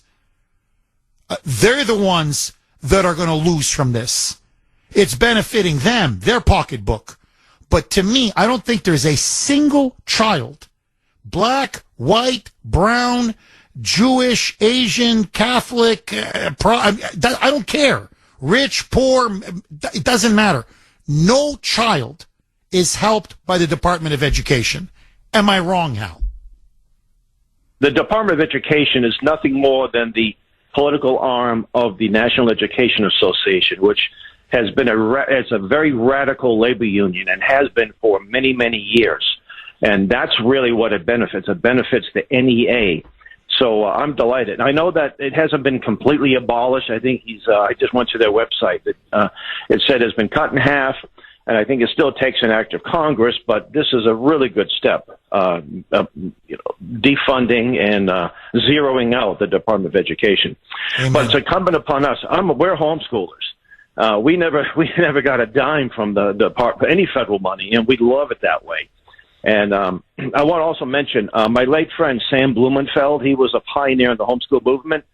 He was talking about this in the early 1960s, the deliberately dumbing down of America. So he learned about it many, many years ago. And he's passed away, but I think he might, if people in heaven can see what's going on earth, he's got to be rejoicing. Al, as always, thank you very much for that call. I really appreciate it. By the way, I agree with you, okay? When I think back at my high school education, it wasn't much. I'm not going to claim, it was some, but see, what I'm trying to say is we've gotten to the point where, think of it this way, it's gotten so bad, it's like, but at least we used to eat with a fork and knife. I mean, sure, the food wasn't good, it was bad, but at least we ate with a fork and knife. Now we can't even eat with a fork and knife because, we become so illiterate.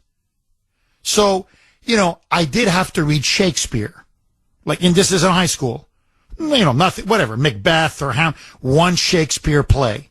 We did have to read 1984 or Animal Farm. Again, it's not much, but it's something. So there were certain things that were part of the curriculum where you go, well, no, that's not, we read Ernest Hemingway. We read Mark Twain. I have to say, we did have to learn Canadian history. Now, I'm not saying it was taught very well. We had a crazy a socialist who, another one in the classroom. But at least we got the ABCs of Canadian history. And by the way, American history. So what I'm saying, it wasn't much. I'm not saying this was a world-class education. But, at least you knew, and we knew how to read. I mean, I say what you want. Okay, I'm not saying, the 60s and 70s and the 80s was a golden age. But, people graduated from high school, they knew how to read. People graduated from high school, they could do math. They knew there were 50 states in America. They knew the capital was Washington, D.C. They knew our first president was George Washington. Again, it's not much, but at least it's a fork and a knife. Now, really, seriously, about half of all students who graduate high school, I told you was it Tennessee? There was a big story a couple days ago. Honors student, honors. You can't make this up. Honors. Can't read. Graduated high school, went on to college, and literally can't read. So when 50% of students who graduate high school are not proficient in reading or math, we're screwed. We're really screwed. So it's almost like a national emergency. We have to do this. We have no choice. We've got to dismantle and abolish the Department of Education. Because as one of the texters put it, it's not going to be nuclear war that kills us. It's not going to be a comet that's going to end the planet Earth. We're going to stupid ourselves to extinction. You keep dumbing down and dumbing down and dumbing down. Really, you become so dumb, you can't survive. Agree, disagree, all of your calls. Next, Kuhner, Boston's Bulldozer, 617-266-6868 is the number. Let me just add something very quick because I want to go right back to the phone lines. One of the things I hope, and I think it will happen, with the abolishing of the Department of Education, it's not just going to end the Marxist indoctrination, the woke brainwashing of our children, but also now this growing cancer, this poison of embracing political violence and left-wing terrorism, which is clearly being taught in schools. It's being taught in high schools. It's clearly being taught in many colleges and universities where they get a lot of federal funding. It's clearly being promoted by the radical left at the Department of Education. There's no question. And just to show you how things have degenerated, I want you to think about this. Remember the whole Bud Light controversy, okay, a couple years ago? How did conservatives react to Bud Light, myself included? We just didn't buy Bud Light. I mean, I don't drink, so it wasn't a big sacrifice for me. But the point is, we just boycotted Bud Light. We don't buy it. How is the left, how are liberals and Democrats reacting to Elon Musk and Tesla? They don't say, hey, don't buy a Tesla. No. Burn it. Firebomb it. Attack the dealerships. Shoot them up. Kill Elon. Take down all of his stores. Mob them. Target people who drive a Tesla. So you see the difference. And I believe a big reason is because students now, through our education system, are being taught to hate, are being taught communist propaganda about how evil their country is, how evil Republicans are, how evil most Americans who don't think like them are. And that's what we're seeing happening. They're creating shock troops for their socialist revolution. And I'm telling you, it's not going to end well. It's already not ending well. So, yes, we have to slay this beast that is the Department of Education and return it back to the parents, to the teachers, to school boards, and end this before it destroys our country. Am I wrong? 617-266-6868 is the number. Okay, lines are blazing. Who do you want me to go to next, Mike? Charles in West Springfield. Thanks for holding, Charles, and welcome. Hey, Jeff. I'm a special ed teacher, and I've wanted this gone forever. I've totally wanted it gone. I've gotten into huge arguments, but I'm going to tell you, I think you're going to see something else, and I'll be an example of it. By this time next year, I think you're going to be saying Charles in Florida, because I can't take this. I have my certificate. I put my time in. I have my degree, 6 years of school, everything. And I'm from Arizona. I come here. The attitude of Massachusetts is, well, we don't think you're good enough. And maybe you need to take about 6 more exams, and then we'll see if you're good enough. So I put into Florida. Within a week, I have my certificates from them. They don't have that attitude towards teachers at all. They treat you with a lot more respect in that state. And I think you're going to see teachers saying, you know what, if my pay is based on a bunch of kids that don't speak English in my class, forget this. I'm going to school B instead. And that's what I'm going to have to do. I have to say, you know, I love New England. We moved here because I wanted my kids to experience New England. It's great, but I can't get a job here. Florida will give me a job. I'm going to have to go there because I don't have a choice. But also, teachers are going to be like, forget this. If you're going to treat me like this, I'm going to this school instead. So I think it's not just the parents. You're going to see teachers that are going to have a lot more say in what their classrooms are like also. I agree. And I'm very sorry to lose someone like you, Charles, if you do end up going to Florida. Because look, I've met a lot of very good teachers, and they're all saying what you're saying. They feel disrespected by the people in this state. They feel underappreciated. They say they don't recognize our talents. And there's an arrogance of the liberals in this state, which I've never understood. They're snotty. They're smug. They're full of themselves. And I'm like, you're single-handedly destroying one of the most beautiful states in the country. Like, what are you smug about? And it's not just Florida. I think you're going to see teachers go to South Carolina. They're going to go to Tennessee. They're going to go down south. They're going to go to Iowa, to Kansas. They're going to go to all these red states. And I think parents will follow many teachers. Parents, I'm telling you, parents are going to follow you.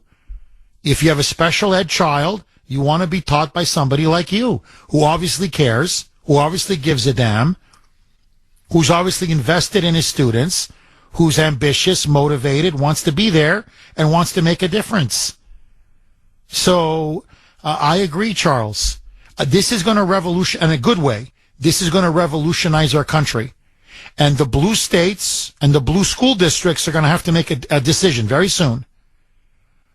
Are they going to keep pace, or are they going to commit suicide? Because you can only lose so many taxpayers and so many businesses and so many talented, educated people and so many teachers before the whole thing goes kaput. And that's why they're freaking out, because they realize the grift is over. You see, if they can control the central government and take our money and keep living off of our money, then okay, they can somehow survive. But now that they have to compete, they're done. Final word to you, Charles. Jeff, you're not going to lose me. I'm not going to find talk show hosts like you, so don't worry about that. You're never going to lose me. But that's the way I see it. I left Arizona also. I got into so many arguments with people, and I have a bad reputation there because I don't put up with it. I don't keep my mouth shut, and I tell them I'm not going to be teaching this, puberty information to fifth graders. That's the parents' job. I'm not doing it. And that gives you a bad reputation or whatever. I'm not going to see that in Florida. They treat you with a lot more respect than this state does. So my kids understand it. They don't want to have to move again, but they understand, this is the way the world is now. We're going to have to do it. So, Charles, you got to do what's best for you, your kids, and your family. And that's all that matters. And Charles, God bless you. Really, you know what? Seriously, you sound like an incredible teacher. And it's going to be our loss. I know you're listening to the show. I get that. But in terms of education-wise, for our school children, your leaving is our loss. And that's on Maura Healey. And that's on the liberals. Thank you for that call, Charles. 617-266-6868. Now, my prediction, because the liberals really are hypocrites at heart, when they start seeing their states really decline and fall, they're going to get rid of all that garbage. All of it. Just to compete. RKO, Jeff Kuhner, Boston's Bulldozer, 617-266-6868 is the number. Okay, we're going to go right back to your phones, but first, joining us now, as she always does at this time, the co-founder, CEO, president of Kelly Financial Services, and yes, that is her wonderful name, Kelly. Kelly, how are you? Good morning, Jeff. I am good. Retirement is one of the biggest transitions in life. You've spent decades saving. Now you need an advisor whom you can trust and who's not just selling products, but truly looking out for you. That's where a fiduciary financial advisor comes in. Fiduciaries are legally required to put your best interest first. No commissions, no hidden fees, just honest, transparent advice. All our advisors at Kelly Financial are fiduciaries, and trust is the foundation of every client relationship. My complimentary book, Retire Your Fear, Plan Your Future, explains what a fiduciary is and will help you understand whether an advisor is really putting you first. For the book or for a free consultation with a Kelly advisor, give us a call or email kelly@kellyfinancial.org. Jeff, I will continue this conversation with our Kelly advisors tomorrow morning at 9 a.m. on Safe Money Strategies Radio. Do tune in. We also have a new Master Series coming up in April, so do reach out for more information. Jeff, have a wonderful weekend. My best to Grace and the kiddos. Thank you, Kelly. All the best to you and everyone at Kelly Financial, and congratulations again on your dynamite book. If you want to get a free retirement consultation or get a copy of their guide, call now, 888-800-1881, 888-800-1881, or email kelly@kellyfinancial.org. That's kelly@kellyfinancial.org. Okay, just very quick. The lines are full, so I want to go back to the phone lines. However, the release of the JFK files, and this ties in perfectly to what we're talking about, the dumbing down of America. President Trump, as you know, ordered Attorney General Pam Bondi to release all of the classified files on the assassination of President John F. Kennedy. And the CIA in particular has been resisting, having the public know exactly what happened on that fateful day in Dallas in November 1963, when allegedly Lee Harvey Oswald assassinated President John F. Kennedy. And the Warren Commission in 1964 very famously said, after a government investigation, that Lee Harvey Oswald, according to them, and this has always been the official CIA government line, that Lee Harvey Oswald acted alone. Now, let me tell you, I never believed it. Most Americans have never believed it. And the reason is obvious. Because none of what the Warren Commission says adds up. And so what many of us were hoping, and myself in particular, was that with the release of these files, we would finally get to the truth of what happened to John F. Kennedy. It is something that you know has gripped this country for the last 60 plus years. People have been talking about it my whole life. I mean, there have been so many, it's like a cottage industry. So many books have been written on the Kennedy assassination. Many of the files have been released. I'm not saying it was a complete dud. That's not true. But contrary to what many people are saying, they did not release all of the files. And in particular, it's not Trump, it's Pam Bondi. And what she has done is there are still thousands and thousands and thousands of very sensitive classified documents that she says still need to be under review. So we have not seen, there's been about over 30,000 files have been released, which is a lot, and we have learned some things. But not everything has been released. And this is my theory. I have no evidence to prove this. I don't have somebody in the administration confirming this to me, but I'm just reading the evidence the way I see it. I think Pam Bondi is trying to protect the CIA again. Because I think if you look at the Kennedy assassination objectively, using your critical thinking, which they don't have in schools anymore, or they try not to teach critical thinking anymore, I think it is quite obvious that the U.S. government played an absolute pivotal role in the killing, the murder of JFK, and in particular, that the CIA clearly was involved and was responsible for the assassination of JFK. I think there's no question. They wanted him out for many reasons. One of them was to install Lyndon Baines Johnson as the next president. John F. Kennedy was against the war. He turned against the war in Vietnam. He did not want to escalate the war in Vietnam. The CIA wanted a war in Vietnam. And one of the shocking things, to be fair, there is some shocking material that's come out. One of them is, my God, how many countries our CIA actually had stations in? It wasn't just several dozen countries. They had stations in practically every country in the world. Friendly countries, neutral countries. Frankly, many countries, I'm like, why do we even have stations there? So they had their finger in practically every pie. and that they were engaged in massive spying and surveillance. I'm talking Tunisia, India. I mean, you could go country after country after country. That's what's come out. And not only has that come out, but now listen to this. This has been confirmed. It was known, but this is now officially confirmed.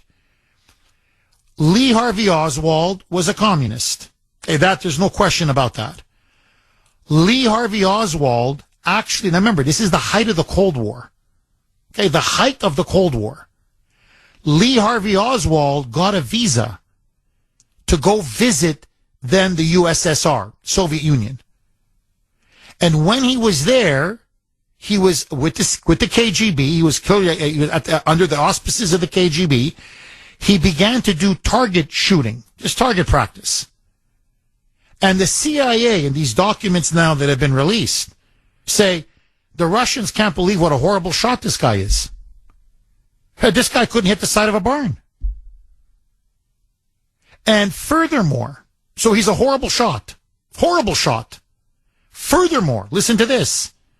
The CIA, one of the documents that was released, the CIA admits that they have been surveilling and monitoring Lee Harvey Oswald for a while. And that less than 2 months before the assassination in Dallas, they were watching him, spying on him, surveilling him. Now, let me just ask you this. You have a guy who's such a bad shot, the Russians are making fun of him. But he was able to pull off one of the most incredible assassinations in history. And the CIA was watching him every step of the way, and they did nothing. 266-6868 is the number. Okay, one last exclamation point on the whole JFK files. So what I think is very obvious are two things. Number one, without question, Lee Harvey Oswald did not act alone. There's no way he acted alone. And number two, I think clearly he was a patsy of the CIA. I mean, they followed him, they surveilled him, they monitored him, they knew about him. There's no way that they did not have a direct role in the murder and assassination of Kennedy. And Lyndon Johnson was going to give the CIA the war that they wanted in Vietnam. There were other issues as well, the Federal Reserve. There were other issues why the deep state turned viciously on Kennedy. But they looked at Kennedy and they said he's got to go. And they had to take him out. And ultimately, who really benefited from Kennedy's assassination? Lyndon Baines Johnson and the CIA. The military-industrial complex. 617-266-6868. Just my opinion. Take it for what it's worth. Angela in Maine. Thanks for holding, Angela, and welcome. Hello, Angela? Did we lose Angela? Okay, where do you want to go to next, Mike? Maestro Mike? Dan in New Hampshire. Thanks for holding, Dan. Dana in Maine. Okay, I'm sorry. Dana in Maine. Thanks for holding, Dana, and welcome.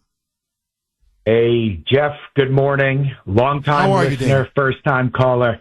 Welcome. I'm doing well, Jeff. I'm doing well. I hope it's okay for a context switch back to education.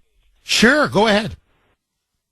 So I have a PhD in cognitive psychology. I went to school with aspirations of being a college professor, right? I attended and completed my studies about 8 years before the madness really started taking off and the indoctrination started taking place.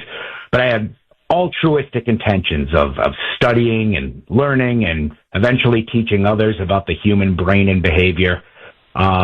Went to college at UVM, did my PhD at the New School for Social Research in Manhattan, which is You can't get more. You really can't get more liberal. I attended during the Bush administration, so there was some talk, but I couldn't imagine what it would be like today. Anyway, my teaching experience, I focus on social cognition. So that's the ability to understand and respond to social cues, understand people's emotions, intentions, and so on. I moved to corporate after about 15 years teaching in higher ed. I left in about 2020 when, I realized that as a person, I wouldn't be able to tolerate the protests, the blocking of students on their way to class, the disrupting of lectures and guest speakers. I just know as a person that that environment, I wouldn't be able to control myself. I would see these people wearing masks and I'd go up and rip them off their face, frankly. Anyway, I got out, I moved to corporate, tripled my salary, not having to deal with it anymore. Point is, I was able to escape this, pit of liberal indoctrination, and, there's hope for me, there's hope for others. Thank you, Jeff. I appreciate it. Oh, thank you, Dana. I appreciate it.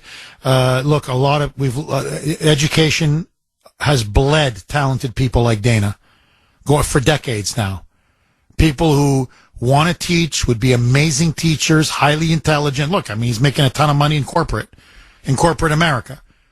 But you just can't take the suffocating radical left-wing politics. And the brainwashing and the indoctrination and the whole thing. The thuggery now that is rampant on campus. Thugs, really, political thugs. And you go, I can't take this. The illiberalism. And so they leave. And hopefully this is going to start to reverse it. Trump abolishing or moving towards abolishing the Department of Education will hopefully good quality people will start returning to teaching. Not that there aren't good people there, but the people that we've lost, that hemorrhaging will stop and people will start returning to becoming teaching, which I think is a very noble profession. You know me, I was a professor for many years and I'm still a professor at heart in many ways, and I love teachers. I have nothing but the highest respect for teachers. Mike in Norwood, thanks for holding, Mike, and welcome. Hey, thanks. First-time caller. I moved here 5 months ago from the heart of California, Fresno, California. Little shout-out to KMJ, one of my favorite radio stations. When I arrived here, Jeff, you were the savior for me because I didn't realize there'd be a conservative talk show here in Boston, let alone a whole radio station. So thank you for that. My pleasure, Mike. I taught for 30 years in education in the heart of the valley in California. I'm a Reagan conservative, and I got into education to help kids read, do math, write. And as I began my adventure in education, the Department of Education in Washington, D.C. took over, and critical race theory destroyed a lot of what good teachers were doing in the classroom. And I decided to dig in hard and decided to push back by outscoring everybody in performance for my students and for my parents. And I emphasize that because, like you were saying earlier about your children, it really is the essence is the parents send their kids and trust us to do the right thing in the classroom. And when kids bring up things like, race and things like that, I say, you know what? You need to go home and talk to your parents about that because I'm not here to teach that. I'm here to teach and educate you and support the parents along the way. And that's where the success comes. And after 30 years, I walked away with a warm heart in my chest that I did my job. And there are a lot of great teachers out there. And I'm so happy that we got rid of the Department of Education. I can't be more thrilled about that. Mike, I got to tell you, and I'm so happy that you called for many reasons. And if in case we get cut off, please don't be a stranger. Okay, call again, please, because this was a dynamite call. This is the perfect way to end the show. Perfect. Absolutely perfect. Perfect. Teachers like you are the backbone of this country. And that the Department of Education made your job and your life so freaking difficult is exactly the reason why we need to abolish the DOE. So, Mike, from the bottom of my heart, thank you, my friend. And on that note, bye-bye.